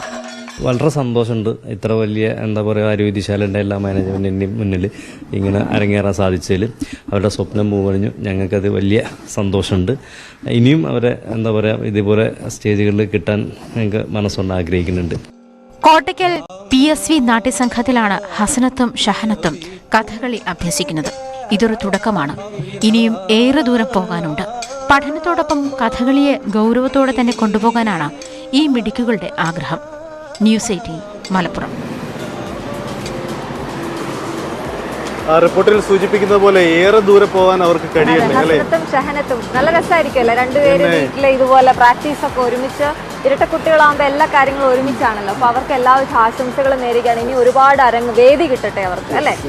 അപ്പോൾ സജിത്, നമ്മളിങ്ങനെ ഒരു നാടക വിശേഷത്തിലേക്കാണോ? എന്താണ് നാടകത്തെക്കുറിച്ച്? നമ്മൾ കുട്ടിയായിരിക്കുമ്പോൾ സ്കൂളിലൊക്കെ പഠിക്കുമ്പോൾ നാടകത്തിലൊക്കെ അഭിനയിച്ചിട്ടുണ്ട്. എങ്ങനെയാ കലാപരമായിട്ടുള്ള കഴിവുകളൊക്കെ ഉള്ള ആളാണ് സജിത്? അത്യാവശ്യം പരിപാടിയൊക്കെ ഉണ്ടായിരുന്നു. നാടകത്തിലൊക്കെ അഭിനയിച്ചിട്ടുണ്ടോ? ഇല്ല, നാടകത്തിൽ അഭിനയിച്ചു. അപ്പോൾ നമ്മളൊരു നാടക വാർത്തയിലേക്കാണോ പോകുന്നത്? ഞാൻ നാടകത്തിലൊക്കെ അഭിനയിക്കാറുണ്ടായിരുന്നു കേട്ടോ. അപ്പോൾ ഒരു 12 വർഷത്തെ ഇടവേളയ്ക്ക് ശേഷം ആറ്റിങ്ങൽ ദേശാഭിമാനി എന്ന നാടക സമിതിയുടെ 49ാമത് നാടകം അരങ്ങിലെത്തുന്നതിന്റെ സന്തോഷത്തിലാണ് അവർ. നമുക്കറിയാം, ഒരുപാട് ആളുകൾ കോവിഡ് സമയത്ത് അവരുടെ നാടക സമിതിയൊക്കെ അടച്ചിടേണ്ടി വന്നൊരു സാഹചര്യം ഉണ്ടായിരുന്നു. ഏറ്റവും വലിയ ദുഃഖം ആ നാടകത്തെ മാത്രം ആശ്രയിച്ചു കഴിഞ്ഞ ഒരുപാട് പേർക്ക് വലിയ ദുരിതം സമ്മാനിച്ച ദിവസങ്ങളായിരുന്നു. അത് മാത്രമല്ല അശ്വതി, എനിക്ക് തോന്നുന്നു ഇന്നത്തെ കാലത്ത് മാറിയ എന്റർടൈൻമെന്റ്, വിനോദത്തിന് നിരവധി അവസരങ്ങളുള്ള ഈ ലോകത്ത് നാടകം വീണ്ടും പുനർജനിക്കുന്നു എന്ന വാർത്ത എന്തുകൊണ്ടും പ്രാധാന്യം വരുന്നതാണ്. അത് ചെറിയിടമായാലും വലിയയിടമായാലും ഇത്തരം നാടകവേദികൾ കൂടുതൽ സജീവമാകുന്നു എന്നത് വളരെ സന്തോഷമുള്ള വാർത്തയാണ്. അപ്പോൾ നമുക്ക് ആ ദേശാഭിമാനി നാടക സമിതിയുടെ പുതിയ നാടകത്തിന്റെ പേര് പള്ളിയറ വാസു എന്നാണ്. ആ പള്ളിയറ വാസുവിന്റെ പ്രത്യേകത 20-ലധികം കഥാപാത്രങ്ങൾ അതിൽ ഉണ്ട് എന്നുള്ളതാണ്. അപ്പോൾ ആ നാടകം അങ്ങോട്ടേക്ക് അരങ്ങിലേക്ക് എത്തുമ്പോൾ അവർക്ക് അത്രത്തോളം സന്തോഷത്തിലാണ് ആ സമിതി. നമുക്ക് ആ വിശേഷത്തിലേക്ക് പോകാം.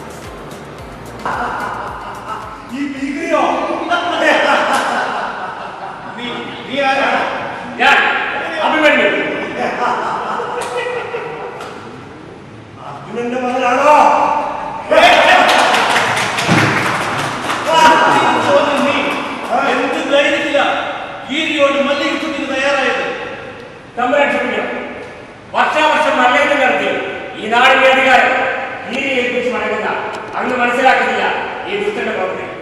1964 കാലഘട്ടത്തിൽ രൂപീകരിച്ച CPM നാടക സമിതിയാണ് ആറ്റിങ്ങൽ ദേശാഭിമാനി. പുതിയ അഭിനേതാക്കളെ ഉപയോഗിച്ച് നാടകം തുടങ്ങിയ പാരമ്പര്യം 12 വർഷത്തിനു ശേഷം തുടങ്ങുന്ന പള്ളിയറ വാസു എന്ന നാടകത്തിലും കാണാം.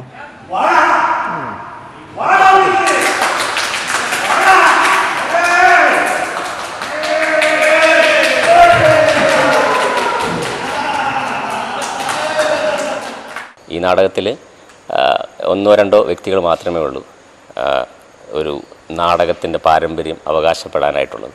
ബാക്കി എല്ലാവരും ഞങ്ങൾ പുതിയ ആൾക്കാരെയാണ് ഇതിനകത്ത് പരീക്ഷിക്കുന്നത്. ആ ദേശാഭിമാനി ആദ്യം തുടക്കകാലം എങ്ങനെയാണോ അതിനുശേഷമാണ് 12 വർഷത്തിന് ശേഷവും ആറ്റിങ്ങൽ ദേശാഭിമാനി തുടക്കം കുറിക്കുന്നത്. ഈ വർഷം നമ്മൾ പള്ളിയറ വാസു എന്ന് പറഞ്ഞ ഒരു സബ്ജക്റ്റാണ് എടുക്കുന്നത്. ഇതിൻ്റെ രചന നിർവഹിച്ചിരിക്കുന്നത് ശ്യാംലാൽ മൈനാഗപ്പള്ളിയാണ്. സംവിധാനം മണി മാധവൻ ആണ് ഇതിൻ്റെ സംവിധാനം ചെയ്യുന്നത്.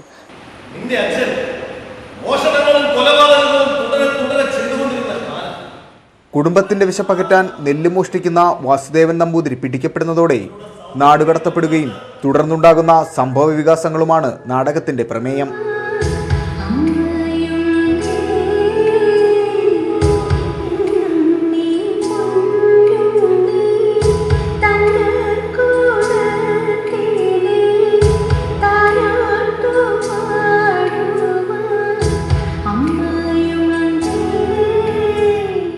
ആ വാസുദേവൻ നമ്പൂതിരി എന്ന് പറയുന്ന അത്രയും ഒരു ക്ഷേത്ര പൂജാരിയായ ഒരു മനുഷ്യൻ എങ്ങനെ പള്ളിയറ വാസു എന്നൊരു കുറ്റവാളിയായിത്തീരുന്നതാണ്, അത് സമൂഹമാക്കുന്നതാണ്.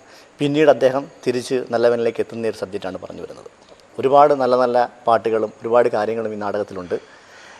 ഒരു ഇടവേളയ്ക്ക് ശേഷം ദേശാഭിമാനിയെ ഇക്കുറി എല്ലാ ജനങ്ങളും നെഞ്ചിലേറ്റുമെന്ന പ്രതീക്ഷയുമുണ്ട്.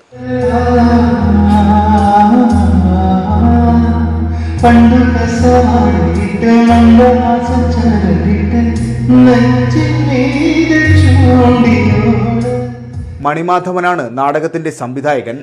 നാടകം ജനുവരി അവസാനത്തോടെ വേദികളിലെത്തും. നാടിന്റെ സമൃദ്ധിയും മതേതരത്വവും കാത്തുസൂക്ഷിക്കാൻ നമ്മൾ ഓരോരുത്തരും ബാധ്യസ്ഥരാണെന്ന സന്ദേശമാണ് പള്ളിയറ വാസുവിലൂടെ നൽകുന്നത്. S Vineesh, news 18 Kottarakkara. അപ്പൊ അതെ, 12 വർഷത്തെ ഇടവേളയ്ക്ക് ശേഷമാണ് ഈ ആറ്റിങ്ങൽ ദേശാഭിമാനി നാടകം എത്തിക്കുന്നത്. അപ്പൊ അത്രയും തയ്യാറെടുപ്പോടെ ആയിരിക്കും അവർ വരുന്നത്. അതുകൊണ്ട് തന്നെ പള്ളിയറ വാസുവിന്റെ അണിയറ പ്രവർത്തകർക്കും ഇതിന് പിന്നിൽ പ്രവർത്തിക്കുന്ന എല്ലാവർക്കും എല്ലാവിധ ആശംസകളും. അതെ, അപ്പോൾ ഈ നാടകം പുനർനിർമ്മാണം അല്ലെങ്കിൽ നാടകം വീണ്ടും തിരിച്ചു വരുന്നതിൻ്റെ വാർത്തകൾ ഇങ്ങനെ വന്നുകൊണ്ടിരിക്കുക. നമുക്ക് ഈ വാർത്ത ഇനി വരുന്നത് കട്ടപ്പനയിൽ നിന്നാണ്. നേരത്തെ അശ്വതി സൂചിപ്പിച്ച പോലെ ക്യാമ്പസ് കാലത്തെ നാടകമാണ് ഇതിൻ്റെ പ്രമേയം. അതായത് MG സ്കൂളിൻ്റെ നാടകോത്സവം, MG സർവകലാശാലയുടെ നാടകോത്സവം കട്ടപ്പന ഗവൺമെൻറ് കോളേജിലാണ് നടന്നത്. 32 കോളേജിൽ നിന്നും 35 നാടകങ്ങളാണ് ഈ നാടകോത്സവത്തിനുണ്ടായത്. നമുക്ക് ആ കാഴ്ച കാണാം.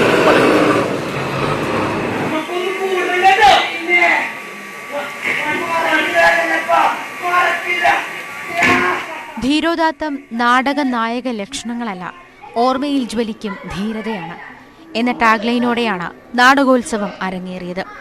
നാടക കലാകാരൻ മുഹമ്മദ് പേരാമ്പ്ര നാടകമേള ഉദ്ഘാടനം ചെയ്തു.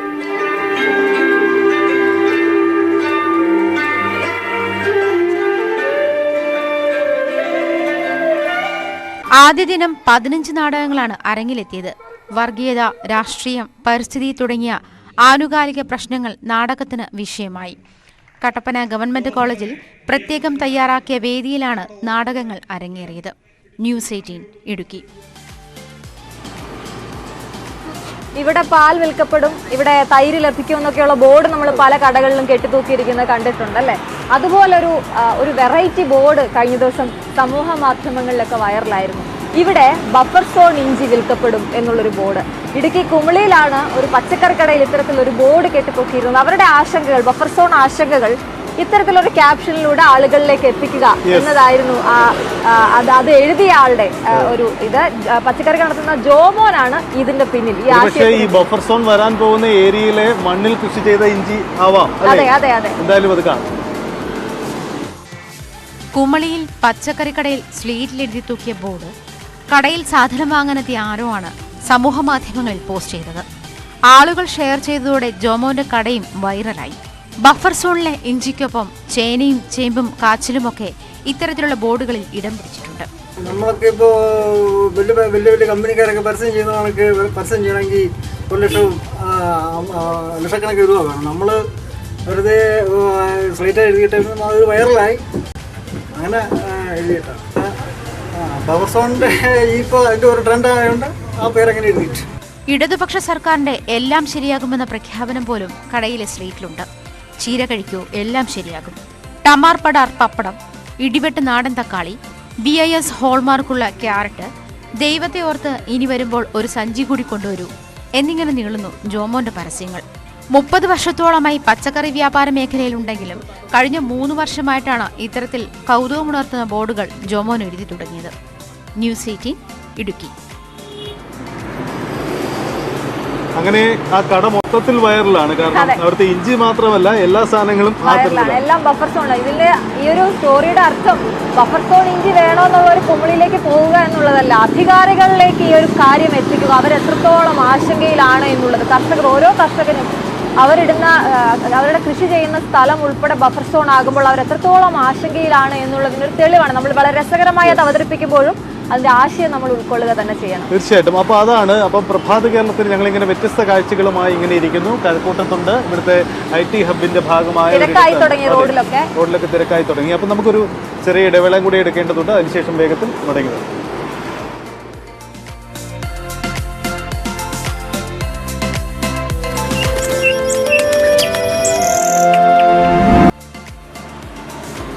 അങ്ങനെ പ്രഭാത കേരളത്തിലേക്ക് നമ്മൾ തിരിച്ചെത്തുകയാണ്. നമ്മളിങ്ങനെ ഇരുന്നിട്ട് ബ്രേക്ക് സമയത്ത്, ഇടവേള സമയത്ത് ഞങ്ങളിങ്ങനെ ഇരിക്കുകയാണ്. അപ്പോൾ എഴുന്നേറ്റ് നടക്കാം. എപ്പോഴും നടക്കുന്നത് നല്ലതാണല്ലോ ആരോഗ്യത്തിന്.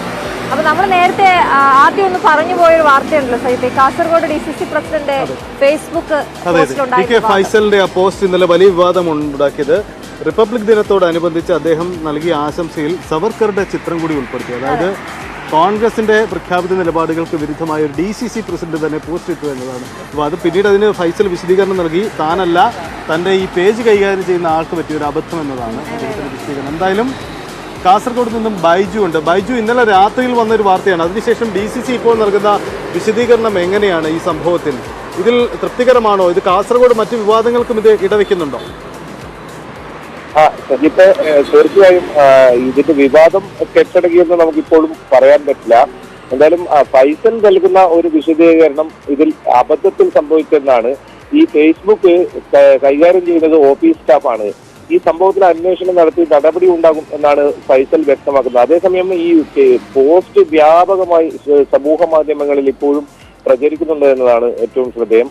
മാത്രമല്ല ഈ ഫൈസലിന്റെ വിശദീകരണം KPCCക്ക് തൃപ്തികരമാണോ എന്നതും ഇനി വരും മണിക്കൂറുകളിൽ കണ്ടറിയണം. ഏതെങ്കിലും തരത്തിലുള്ള ഒരു നടപടി ഉണ്ടാകുമോ എന്നും. ഈ കോൺഗ്രസിനകത്തും വലിയ ഗ്രൂപ്പിസം ഒക്കെ നടക്കുന്ന ജില്ലയാണ് കാസർഗോഡ്. അതുകൊണ്ട് തന്നെ കോൺഗ്രസിന്റെ അകത്തു നിന്നും ഈ പോസ്റ്റ് ഇത്തരത്തിൽ വ്യാപകമായി പ്രചരിക്കുന്നുണ്ടെന്നും നമുക്ക് പറയേണ്ടി വരും. ഈ കോൺഗ്രസിന്റെ അകത്ത് തന്നെയാണ് ഈ പോസ്റ്റും പുറത്തു വന്നത്. ഈ ഫൈസലിന്റെ വിശദീകരണം എത്രത്തോളം തൃപ്തികരമെന്ന് വരും മണിക്കൂറുകളിൽ മാത്രമേ നമുക്ക് മനസ്സിലാക്കാൻ സാധിക്കൂ. എന്നാലും ഫൈസൽ വിശദീകരണം ഇത്തരത്തിലാണ് ഇപ്പോൾ നൽകുന്നത്. ഈ പോസ്റ്റ് അബദ്ധത്തിലിട്ടു എന്നാണ്. ഇന്നലെ രാവിലെയാണ് ഈ പോസ്റ്റ് പ്രത്യക്ഷപ്പെട്ടത്. 2 മണിക്കൂർ കൊണ്ട് തന്നെ ഈ പോസ്റ്റ് ശ്രദ്ധയിൽപ്പെടുകയും നീക്കം ചെയ്തു എന്നുമാണ് ഫൈസൽ നൽകുന്ന വിശദീകരണം. ഫൈസൽ,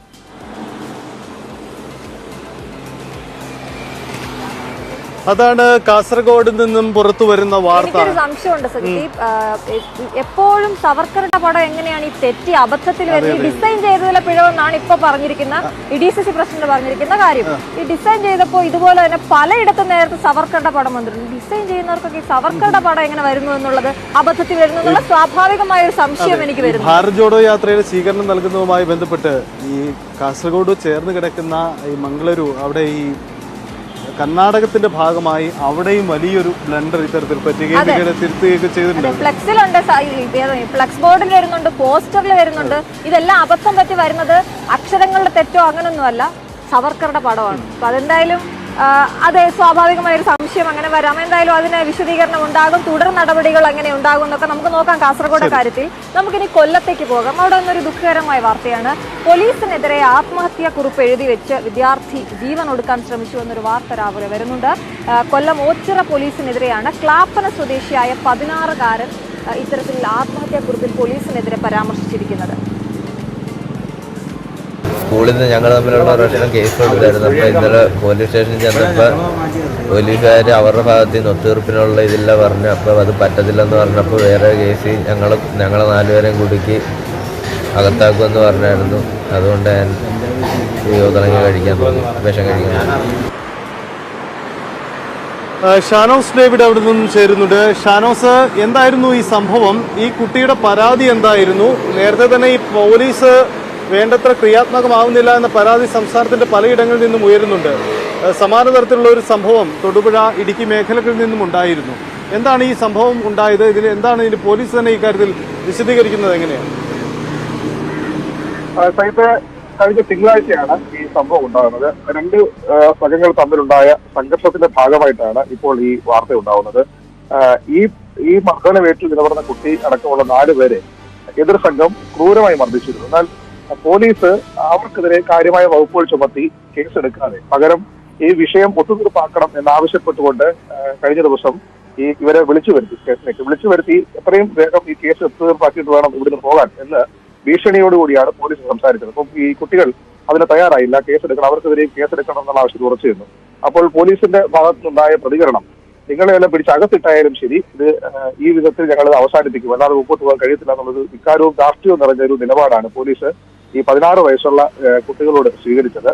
എന്തായാലും അത്തരം ഒരു കാര്യത്തിൽ സ്കൂളിൽ വന്നപ്പോഴത്തേക്ക് ഈ കുട്ടിയടക്കം സഹപാഠികളടക്കം കളിയാക്കുന്ന സാഹചര്യമുണ്ട്. ക്രൂരമായി ഉയരുന്ന ഒരു ആരോപണമാണ് കൊല്ലത്ത് നിന്നും ഉണ്ടാകുന്ന വാർത്ത, അല്ലേ?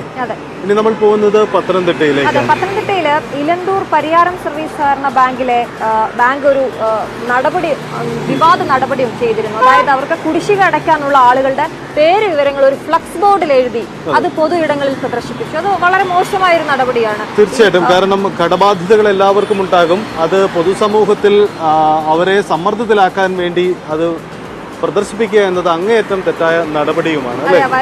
ജീവിതത്തിന്റെ ഒരു ദുരവസ്ഥയിലായിരിക്കുമല്ലോ എന്തായാലും എല്ലാവരും കടമടക്കമുള്ള കാര്യങ്ങൾ അല്ലെങ്കിൽ ലോൺ അടക്കമുള്ള കാര്യങ്ങളൊക്കെ എടുക്കുന്നത്. അപ്പോൾ അത് ഇത്തരത്തിൽ പൊതുജന മധ്യത്തിൽ പ്രദർശിപ്പിക്കുക എന്നത് വലിയ മോശമായ കാര്യമാണ്. സമൂഹ മാധ്യമങ്ങളിലടക്കം വലിയ വിമർശനം ബാങ്കിനെതിരെ വരികയും തുടർന്ന് അവർ ആ ബോർഡുകൾ നീക്കം ചെയ്യുകയും ചെയ്യും.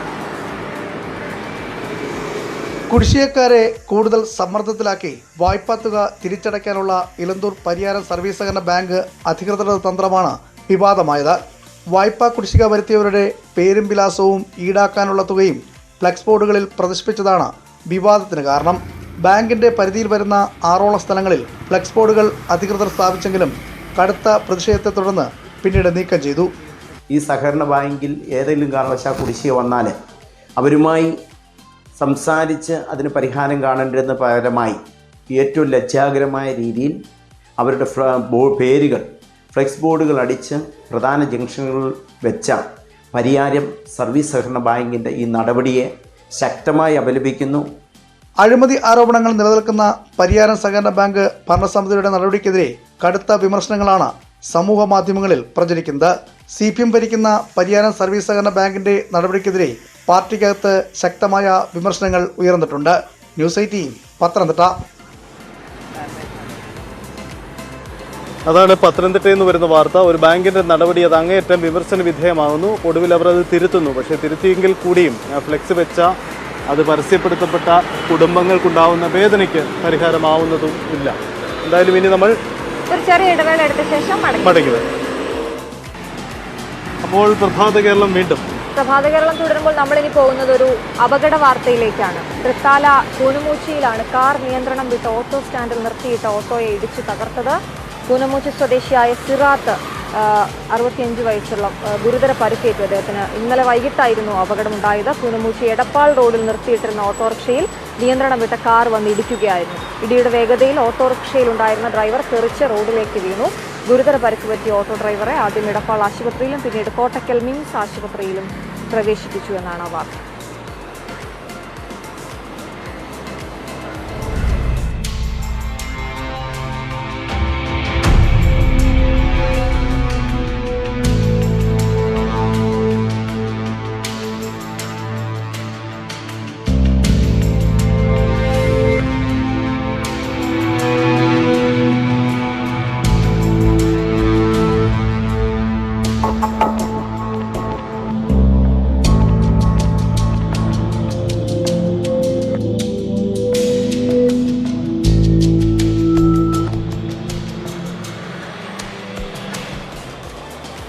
ഇനി നമ്മൾ ദേശീയ വാർത്തകളുടെ സമയമായിരിക്കുന്നു. KP അഭിലാഷ് സജ്ജമായി കഴിഞ്ഞു. അഭിലാഷ്, പരീക്ഷാ പേ ചർച്ച അടക്കമുള്ള പ്രധാനമന്ത്രിയുടെ ക്യാമ്പയിൻ അടക്കമുള്ള സുപ്രീം കോടതിയിലെ വാർത്തകൾ ഇതൊക്കെ ഇന്നത്തെ ദേശീയ തലത്തിലുള്ള വാർത്തയെ പ്രാധാന്യമുള്ളതാക്കുന്നില്ലേ? എന്തൊക്കെയാണ് ഇന്നത്തെ വിശേഷം? സജിത്ത്, അശ്വതി, ഇന്ന് പ്രധാനപ്പെട്ടതായിട്ടുള്ള വാർത്തകൾ, അതായത് BBC തയ്യാറാക്കിയിട്ടുള്ള ഡോക്യുമെന്ററി വിവാദം, അതോടൊപ്പം തന്നെ ലക്ഷദ്വീപിലെ ഉപതെരഞ്ഞെടുപ്പ് റദ്ദാക്കണമെന്നാവശ്യപ്പെട്ടുകൊണ്ടുള്ള ഹർജി, അതോടൊപ്പം തന്നെ സജിത്ത് സൂചിപ്പിച്ച പരീക്ഷാ പേ ചർച്ച എന്നിവയാണ്. ആ വാർത്തകളിലേക്ക് നമുക്ക് വിശദമായി വരാം.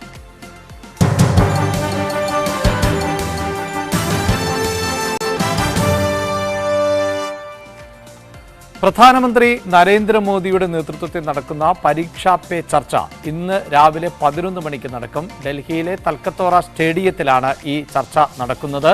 ഇതുവരെ 38 ലക്ഷത്തിലധികം വിദ്യാർത്ഥികൾ ഈ പരീക്ഷാ പേ ചർച്ചയിൽ പങ്കെടുക്കുന്നതിന് വേണ്ടി രജിസ്റ്റർ ചെയ്തിട്ടുണ്ട് എന്നാണ് കേന്ദ്ര വിദ്യാഭ്യാസ വകുപ്പ് അറിയിച്ചിട്ടുള്ളത്. കഴിഞ്ഞ വർഷത്തേതുമായി താരതമ്യം ചെയ്യുമ്പോൾ ഇരട്ടിയിലധികമാണ് വിദ്യാർത്ഥികളുടെ രജിസ്ട്രേഷൻ എന്നുകൂടിയാണ് ഇപ്പോൾ കേന്ദ്ര സർക്കാർ വ്യക്തമാക്കിയിട്ടുള്ളത്. ഈ ചർച്ചയിൽ വിദ്യാർത്ഥികളോടൊപ്പം തന്നെ അധ്യാപകരും രക്ഷിതാക്കളും ഉൾപ്പെടെ ഉള്ളവർ ആണ് പങ്കെടുക്കുന്നത്. 2018 മുതലാണ് പ്രധാനമന്ത്രി നരേന്ദ്രമോദി ഈ പരീക്ഷാ പേടിയും ഉത്കണ്ഠയുമെല്ലാം ഒഴിവാക്കുക എന്ന ലക്ഷ്യത്തോടുകൂടി ഇത്തരത്തിൽ ഒരു ചർച്ച നടത്തുന്നത്. ഇതിൽ തയ്യാറാക്കപ്പെട്ട ചോദ്യങ്ങളുണ്ട്. ഈ ചോദ്യങ്ങൾക്ക് ഉള്ള ഉത്തരം അടക്കം ഒരു സംവാദ പരിപാടിയുടെ തലത്തിൽ ആണ് ഈ പരീക്ഷാ പേ ചർച്ച നടക്കുന്നത്. ഇതിന്റെ ആദ്യഘട്ടം, ഫസ്റ്റ് എഡിഷൻ ആണ്, ഈ വർഷത്തെ ആദ്യഘട്ട ചർച്ചയാണ് ഇന്ന് ആരംഭിക്കാൻ പോകുന്നത്. ഒരുപക്ഷെ ഈ വർഷം ഇനിയും ഇത്തരത്തിലുള്ള ചർച്ചകൾ ഉണ്ടാകും. അതായത് +2 തലത്തിൽ മുതൽ +1, +2 തലത്തിൽ ഉള്ള വിദ്യാർത്ഥികൾക്കാണ് പ്രധാനമായും ഇത്തരത്തിൽ ഈ പരീക്ഷാ പേടി അകലുന്നതിന് വേണ്ടിയുള്ള ചർച്ച നടത്താറ്. എന്നാൽ 9ാം ക്ലാസ് മുതലുള്ള വിദ്യാർത്ഥികളുമായി പ്രധാനമന്ത്രി നേരിട്ട് സംവദിക്കുക എന്നുള്ളതാണ് ഈ പരിപാടിയിലൂടെ ലക്ഷ്യമിടുന്നത്. അത്തരത്തിൽ ഈ പരീക്ഷാ പേ ചർച്ചയുടെ സ്വഭാവത്തിലടക്കം മാറ്റം വരുത്തും എന്നാണ് നമുക്ക് അറിയാൻ സാധിക്കുന്നത്. എന്തായാലും ഇത് തുടങ്ങിയതിന് ശേഷം വിദ്യാർത്ഥികൾക്കിടയിൽ നിന്ന്, രക്ഷിതാക്കൾക്കിടയിൽ നിന്ന്, അതോടൊപ്പം തന്നെ അധ്യാപകരുടെ ഭാഗത്ത് നിന്ന് എല്ലാം വലിയ സ്വീകാര്യത തന്നെയാണ് ലഭിച്ചിട്ടുള്ളത്. രാവിലെ 11 മണിക്കാണ് ഡൽഹിയിലെ തൽക്കത്തോറ സ്റ്റേഡിയത്തിൽ പ്രധാനമന്ത്രിയുടെ നേതൃത്വത്തിൽ നടക്കുന്ന പരീക്ഷാ പേ ചർച്ച ആരംഭിക്കുന്നതാണ്. മറ്റൊന്ന്, കഴിഞ്ഞ ദിവസങ്ങളിൽ ഉൾപ്പെടെ സജീവമായി ദേശീയ തലത്തിൽ ചർച്ചയായിക്കൊണ്ടിരിക്കുന്ന BBC-യുടെ വിവാദ ഡോക്യുമെന്ററിയാണ്. ഗുജറാത്ത് വംശഹത്യയുമായി ബന്ധപ്പെട്ട് ആണ് BBC India the Modi question എന്ന പേരിൽ 2 എപ്പിസോഡുകൾ ആയിട്ടുള്ള ഡോക്യുമെന്ററി തയ്യാറാക്കിയത്. അതിൽ 59 മിനിറ്റ് നീണ്ടു നിൽക്കുന്ന ആദ്യത്തെ ഡോക്യുമെന്ററി തന്നെ വിവാദമാവുകയും അതിൻ്റെ ലിങ്കുകൾ പിൻവലിക്കണമെന്ന സോഷ്യൽ മീഡിയ പ്ലാറ്റ്ഫോമുകൾക്ക് കേന്ദ്ര സർക്കാർ നിർദ്ദേശം നൽകുകയും ചെയ്തിരുന്നു. ഇതോടുകൂടിയാണ് ഈ ഡോക്യുമെന്ററി കൂടുതൽ ചർച്ചയായത്. കേരളത്തിൽ ഉൾപ്പെടെ വിവിധ പ്രദേശങ്ങളിൽ ഇതിന്റെ പ്രദർശനം തുടരുകയാണ്. ഇന്ന് കൊൽക്കത്തയിലടക്കം ഇടതുപക്ഷ വിദ്യാർത്ഥി യുവജന സംഘടനകൾ ഈ ഡോക്യുമെന്ററി പ്രദർശിപ്പിക്കും എന്നാണ് അറിയിച്ചിട്ടുള്ളത്. ഇതിനെതിരെ BJP-യുടെയും യുവമോർച്ചയുടെയും നേതൃത്വത്തിൽ വ്യാപകമായ പ്രതിഷേധവും നടക്കുന്നുണ്ട്. ഇന്നും അത്തരത്തിൽ പ്രതിഷേധങ്ങൾ തുടരുക തന്നെ ചെയ്യും എന്ന് വേണം നമുക്ക് പ്രതീക്ഷിക്കാൻ. അതോടൊപ്പം കഴിഞ്ഞ ദിവസമായിരുന്നു JNU-വിൽ ഈ ഡോക്യുമെന്ററിയുടെ പ്രദർശനം തീരുമാനിച്ചിരുന്നത്. നാടകീയമായ സംഭവങ്ങളാണ് അന്ന് ഉണ്ടായത്. പ്രത്യേകിച്ച് ഈ പ്രദർശനം ആരംഭിക്കുന്നതിന് മുമ്പ് തന്നെ വിലക്ക് ഏർപ്പെടുത്തിയിരുന്നു. പ്രദർശനാനുമതി നിഷേധിച്ചിരുന്നു. പിന്നീട് വൈദ്യുതി ബന്ധം വിച്ഛേദിച്ച പശ്ചാത്തലമുണ്ടാകുന്നു. കുട്ടികൾ കൂട്ടമായിരുന്ന് JNU-വിൽ ഈ ഡോക്യുമെന്ററി കാണുന്നതിനിടെയായിരുന്നു കല്ലേറുണ്ടായത്. ഇത് ABVP പ്രവർത്തകരാണ് കല്ലെറിഞ്ഞത് എന്നാണ് ഇപ്പോഴും ഇടതുപക്ഷ വിദ്യാർത്ഥി സംഘടനകൾ ആരോപിക്കുന്നത്. അവരെ അറസ്റ്റ് ചെയ്യുന്നില്ല, അവർക്കെതിരെ നടപടി ഉണ്ടാകുന്നില്ല എന്ന് ആരോപിച്ചുകൊണ്ട് കഴിഞ്ഞ ദിവസം ഉൾപ്പെടെ ദേശീയ പതാക ഏന്തിക്കൊണ്ട് JNU-ലെ വിദ്യാർത്ഥികൾ പ്രതിഷേധം നടത്തിയിരുന്നു. അതിൻ്റെ ഒരു തുടർച്ച ഇന്ന് നമുക്ക് ദേശീയ തലത്തിൽ പ്രതീക്ഷിക്കാം. മറ്റൊന്ന് സജിത്ത്, ഈ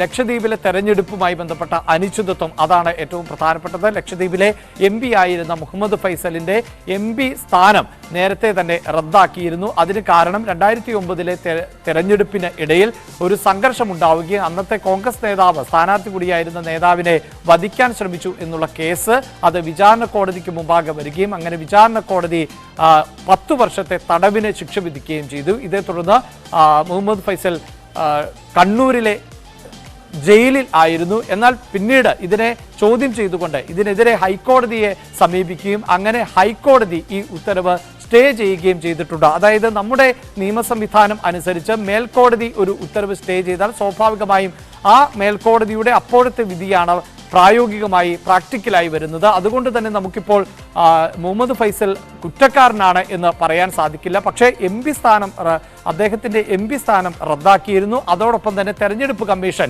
ലക്ഷദ്വീപിൽ ഉപതെരഞ്ഞെടുപ്പ് തീയതി പ്രഖ്യാപിക്കുകയും ചെയ്തു. ത്രിപുര ഉൾപ്പെടെയുള്ള സംസ്ഥാനങ്ങളിലെ നിയമസഭാ തെരഞ്ഞെടുപ്പിനോട് ഒപ്പമാണ് ഈ ലക്ഷദ്വീപിൽ തെരഞ്ഞെടുപ്പ് നടക്കാൻ പോകുന്നത്. വളരെ കുറച്ച് ദിവസങ്ങൾ മാത്രമാണ് ഇനി ഈ തെരഞ്ഞെടുപ്പ് നടപടിക്രമങ്ങൾക്ക് ഉള്ളൂ. അതുകൊണ്ട് തന്നെ വളരെ പെട്ടെന്ന് തന്നെ ഹർജി പരിഗണിക്കണം എന്നാണ് ആവശ്യം ഉന്നയിച്ചിട്ടുള്ളത്. പ്രത്യേകിച്ച് മുതിർന്ന അഭിഭാഷകൻ, കോൺഗ്രസിന് വേണ്ടി അടക്കം സ്ഥിരം ഹാജരാകുന്ന കപിൽ സിബൽ ആണ് സുപ്രീം കോടതിയിൽ ഹാജരാകാൻ പോകുന്നത്. ജസ്റ്റിസുമാരായ KN ജോസഫിന്റെയും BV നാഗരത്നയുടെയും ബെഞ്ചാണ് ഈ ഹർജി പരിഗണിക്കുക. അത് വളരെ പ്രധാനപ്പെട്ട ഒന്നായി മാറും. ദേശീയ തലത്തിലടക്കം ഒരുപക്ഷെ കേരളത്തോട് ചേർന്ന് നിൽക്കുന്ന ലക്ഷദ്വീപ് എന്ന് പറയുമ്പോൾ പോലും ദേശീയ തലത്തിൽ ഈ MP സ്ഥാനം അദ്ദേഹത്തിന് നഷ്ടമാകുമോ, ഉപതെരഞ്ഞെടുപ്പ് നടക്കുമോ എന്നതും പ്രധാനപ്പെട്ടതായി മാറും. ഈ വാർത്തകളാണ് ഇന്നത്തെ വാർത്താ ദിനത്തിൽ കൂടുതലായി ശ്രദ്ധിക്കപ്പെടാൻ സാധ്യത. സജിത്ത്, അതോടൊപ്പം അശ്വതി. എന്തായാലും ദേശീയ തലത്തിൽ ഇന്നത്തെ സംഭവങ്ങളുടെ, ഇന്ന് സംഭവിക്കാൻ പോകുന്ന കാര്യങ്ങളുടെ ഒരു പൊതുചിത്രമാണ് KP അഭിലാഷ് പങ്കുവച്ചത്. എന്തായാലും ഈ സമയത്ത് ഒരു പ്രധാന വാർത്ത നമുക്ക് പുറത്തു വരുന്നുണ്ട്. മൈസൂരു നരസീപുര താലൂക്കിൽ കുട്ടി ഉൾപ്പെടെ 3 പേരെ ഒരാഴ്ചക്കുള്ളിൽ കൊന്ന പുലി പിടിയിലായിരിക്കുന്നു എന്ന വാർത്ത വരുന്നു. ഇന്നലെ രാത്രിയാണ് വനംവകുപ്പ് കെണിവെച്ച് പുലിയെ പിടികൂടിയത്. മൃഗസംരക്ഷണ കേന്ദ്രത്തിലേക്ക് പുലിയെ മാറ്റുമെന്നാണ് അറിയുന്നത്. എന്തായാലും ആശ്വാസ വാർത്തയാണ്. വിവരങ്ങളുമായി രതീഷ് വാസുദേവൻ ചേരുന്നുണ്ട്. രതീഷ്, ഈ 3 പേരെ കൊന്ന പുലിയാണ് ഇപ്പോൾ പിടിയിലായിരിക്കുന്നത്. എപ്പോഴാണ് പുലിയെ അങ്ങോട്ടേക്ക് മാറ്റുക? ഇപ്പോൾ പുലി എവിടെയാണുള്ളത്? Aswathy, Sajith, good morning. എന്തായാലും വലിയ ആശ്വാസമായ ഒരു വാർത്തയാണ് വന്നിട്ടുള്ളത്. കാരണം ഈ നരസീപുര ഭാഗത്ത് വലിയ തരത്തിൽ ഭീതി പരത്തിയ ഈ പുലിയായിരുന്നു 3 പേരെ ഇത് ആക്രമിച്ച് കൊലപ്പെടുത്തിയിരുന്നു. ഇതുകൊണ്ട് തന്നെ വലിയ പ്രതിഷേധവും വലിയ ആശങ്കയും പ്രദേശത്ത് നിലനിന്നിരുന്നു. അതാണ് ദിവസങ്ങൾക്കുള്ളിൽ ഇപ്പോൾ പുലി വനംവകുപ്പിന്റെ പിടിയിലായതോടെ ആശ്വാസമായിരിക്കുന്നത്. ഇവിടെ 40ഓളം ഇൻഫ്രാറെഡ് ക്യാമറകൾ വിവിധ പ്രദേശങ്ങളിൽ സ്ഥാപിച്ചിരുന്നു. അത്തരത്തിൽ വലിയ നിരീക്ഷണങ്ങൾ നടത്തിയിരുന്നു. 140 വനംവകുപ്പ് ജീവനക്കാർ ഈ പ്രദേശത്ത് ഇതിനായി തന്നെ നിയോഗിക്കപ്പെട്ടിരുന്നു ദിവസങ്ങളായി. എന്തായാലും ഇന്നലെ രാത്രിയാണ് പുലി കൂട്ടിൽ അകപ്പെട്ടത്. എന്തായാലും ഇതിനെ ഇപ്പോൾ ബനാർഘട്ട മൃഗസംരക്ഷണ കേന്ദ്രത്തിലേക്ക് മാറ്റാനുള്ള നടപടികൾ പുരോഗമിച്ചു വരികയാണ്. എന്തായാലും പ്രദേശത്ത് വലിയ ആശ്വാസമാണ് ഉണ്ടായത്. കഴിഞ്ഞ ആഴ്ച വയനാട് അതിർത്തി മൈസൂരിൽ വെള്ളയിൽ കടുവ ഒരു 15-കാരനെ ആക്രമിച്ച് കൊലപ്പെടുത്തിയിരുന്നു. ഇത്തരത്തിൽ ജനവാസ കേന്ദ്രങ്ങളിൽ ഇത്തരത്തിൽ വന്യമൃഗങ്ങൾ ഇറങ്ങി ആളുകളെ കൊലപ്പെടുത്തുന്ന ഉൾപ്പെടെ വലിയ ആശങ്ക ജനങ്ങൾക്ക് സൃഷ്ടിച്ചുകൊണ്ടിരിക്കുകയാണ്. എന്തായാലും ഈ പ്രദേശത്ത് നരസപുരയിൽ ഭാഗത്ത് വലിയ ഭീഷണിയായിരുന്നു ഈ പുലിയുടെ സാന്നിധ്യം. എന്തായാലും അത് ഒഴിവായിരിക്കുന്നു, അതിനെ പിടികൂടിയിരിക്കുന്നു. എന്തായാലും മറ്റു നടപടികൾ വനം വകുപ്പും മറ്റു അധികൃതരും പുരോഗമിച്ചുകൊണ്ടിരിക്കുകയാണ്. എന്തായാലും വലിയൊരു ആശങ്ക ഒഴിവായിരിക്കുന്നു എന്ന് പറയാം. കാരണം കഴിഞ്ഞ ദിവസം ഒരു കുട്ടിയെ കടിച്ചു കൊന്നതിന്റെ ദൃശ്യങ്ങളടക്കം പുറത്തു വന്നിരുന്നു. എന്തായാലും ആ പ്രദേശത്തിന് ആശങ്ക പരിഹരിക്കപ്പെടുന്നു എന്നതാണ്. ഇത് കർണാടകയിലാണെങ്കിൽ കൂടിയും കേരളത്തോട് ചേർന്ന് കിടക്കുന്ന പ്രദേശം എന്ന പ്രത്യേകത കൂടി ഇവിടെയുണ്ട്. ഇനി നമ്മൾ പോകുന്നത് ഇന്റർനാഷണൽ വാർത്തകളിലേക്കാണ് അല്ലേ? അന്തർദേശീയ വാർത്തകളുമായി ഇന്ന് ചേരുന്ന മനു ഭരത്താണ്. മനു ഭരത്ത് ചേരുന്ന മനു, എന്തൊക്കെയാണ് അന്താരാഷ്ട്ര തലത്തിൽ ഇന്ന് ശ്രദ്ധിക്കേണ്ട വാർത്തകൾ, എന്തൊക്കെ പ്രതീക്ഷകൾ? Good morning Sajith, Aswathy. ഇന്ന് അമേരിക്കയിൽ നിന്നും അതുപോലെ തന്നെ ആഫ്രിക്കൻ ഭൂഖണ്ഡത്തിൽ നിന്നുമൊക്കെ ഇന്ന് പ്രധാനപ്പെട്ട വാർത്തകൾ വരുന്നുണ്ട്. ഏതായാലും നമുക്ക് വിശദമായ അന്താരാഷ്ട്ര വാർത്തകളിലേക്ക് നീങ്ങാം.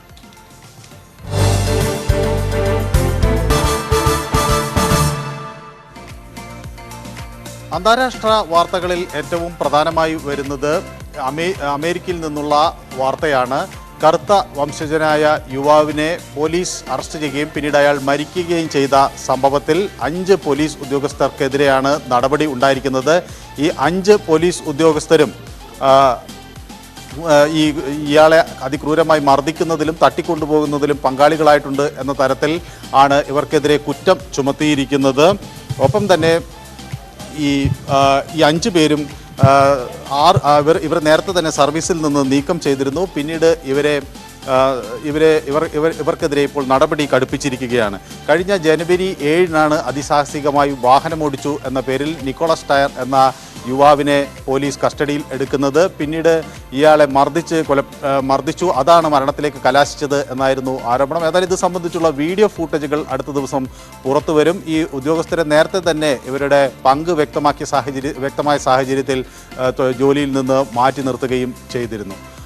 അപ്പോൾ ആ ഘട്ടത്തിൽ ഈ കറുത്ത വർഗ്ഗക്കാരുടെ ജീവന് പ്രത്യേക വിലയില്ല എന്ന തരത്തിൽ ആശങ്ക ഉയരുകയും അല്ലെങ്കിൽ പരാതികൾ ഉയരുകയും ചെയ്യുന്ന ഒരു സാഹചര്യത്തിൽ ബ്ലാക്ക് ലൈവ്സ് മാറ്റേഴ്സ് എന്ന വലിയ പ്രക്ഷോഭം അമേരിക്കയിൽ നടക്കുകയും ചെയ്യുന്നൊരു സാഹചര്യത്തിലാണ് ഈ കറുത്ത വംശജനായ യുവാവ് കൊല്ലപ്പെടുകയും ചെയ്തിട്ടുള്ളത്. ഏതായാലും ഇത് സംബന്ധിച്ച് ഉള്ള അന്വേഷണത്തിൽ പോലീസ് ശക്തമായ നടപടികൾ സ്വീകരിക്കുന്നു. ഇതിൽ പക്ഷേ കുറ്റക്കാരായവരും കറുത്ത വംശജരാണ് എന്നുള്ളതും ശ്രദ്ധേയമാണ്.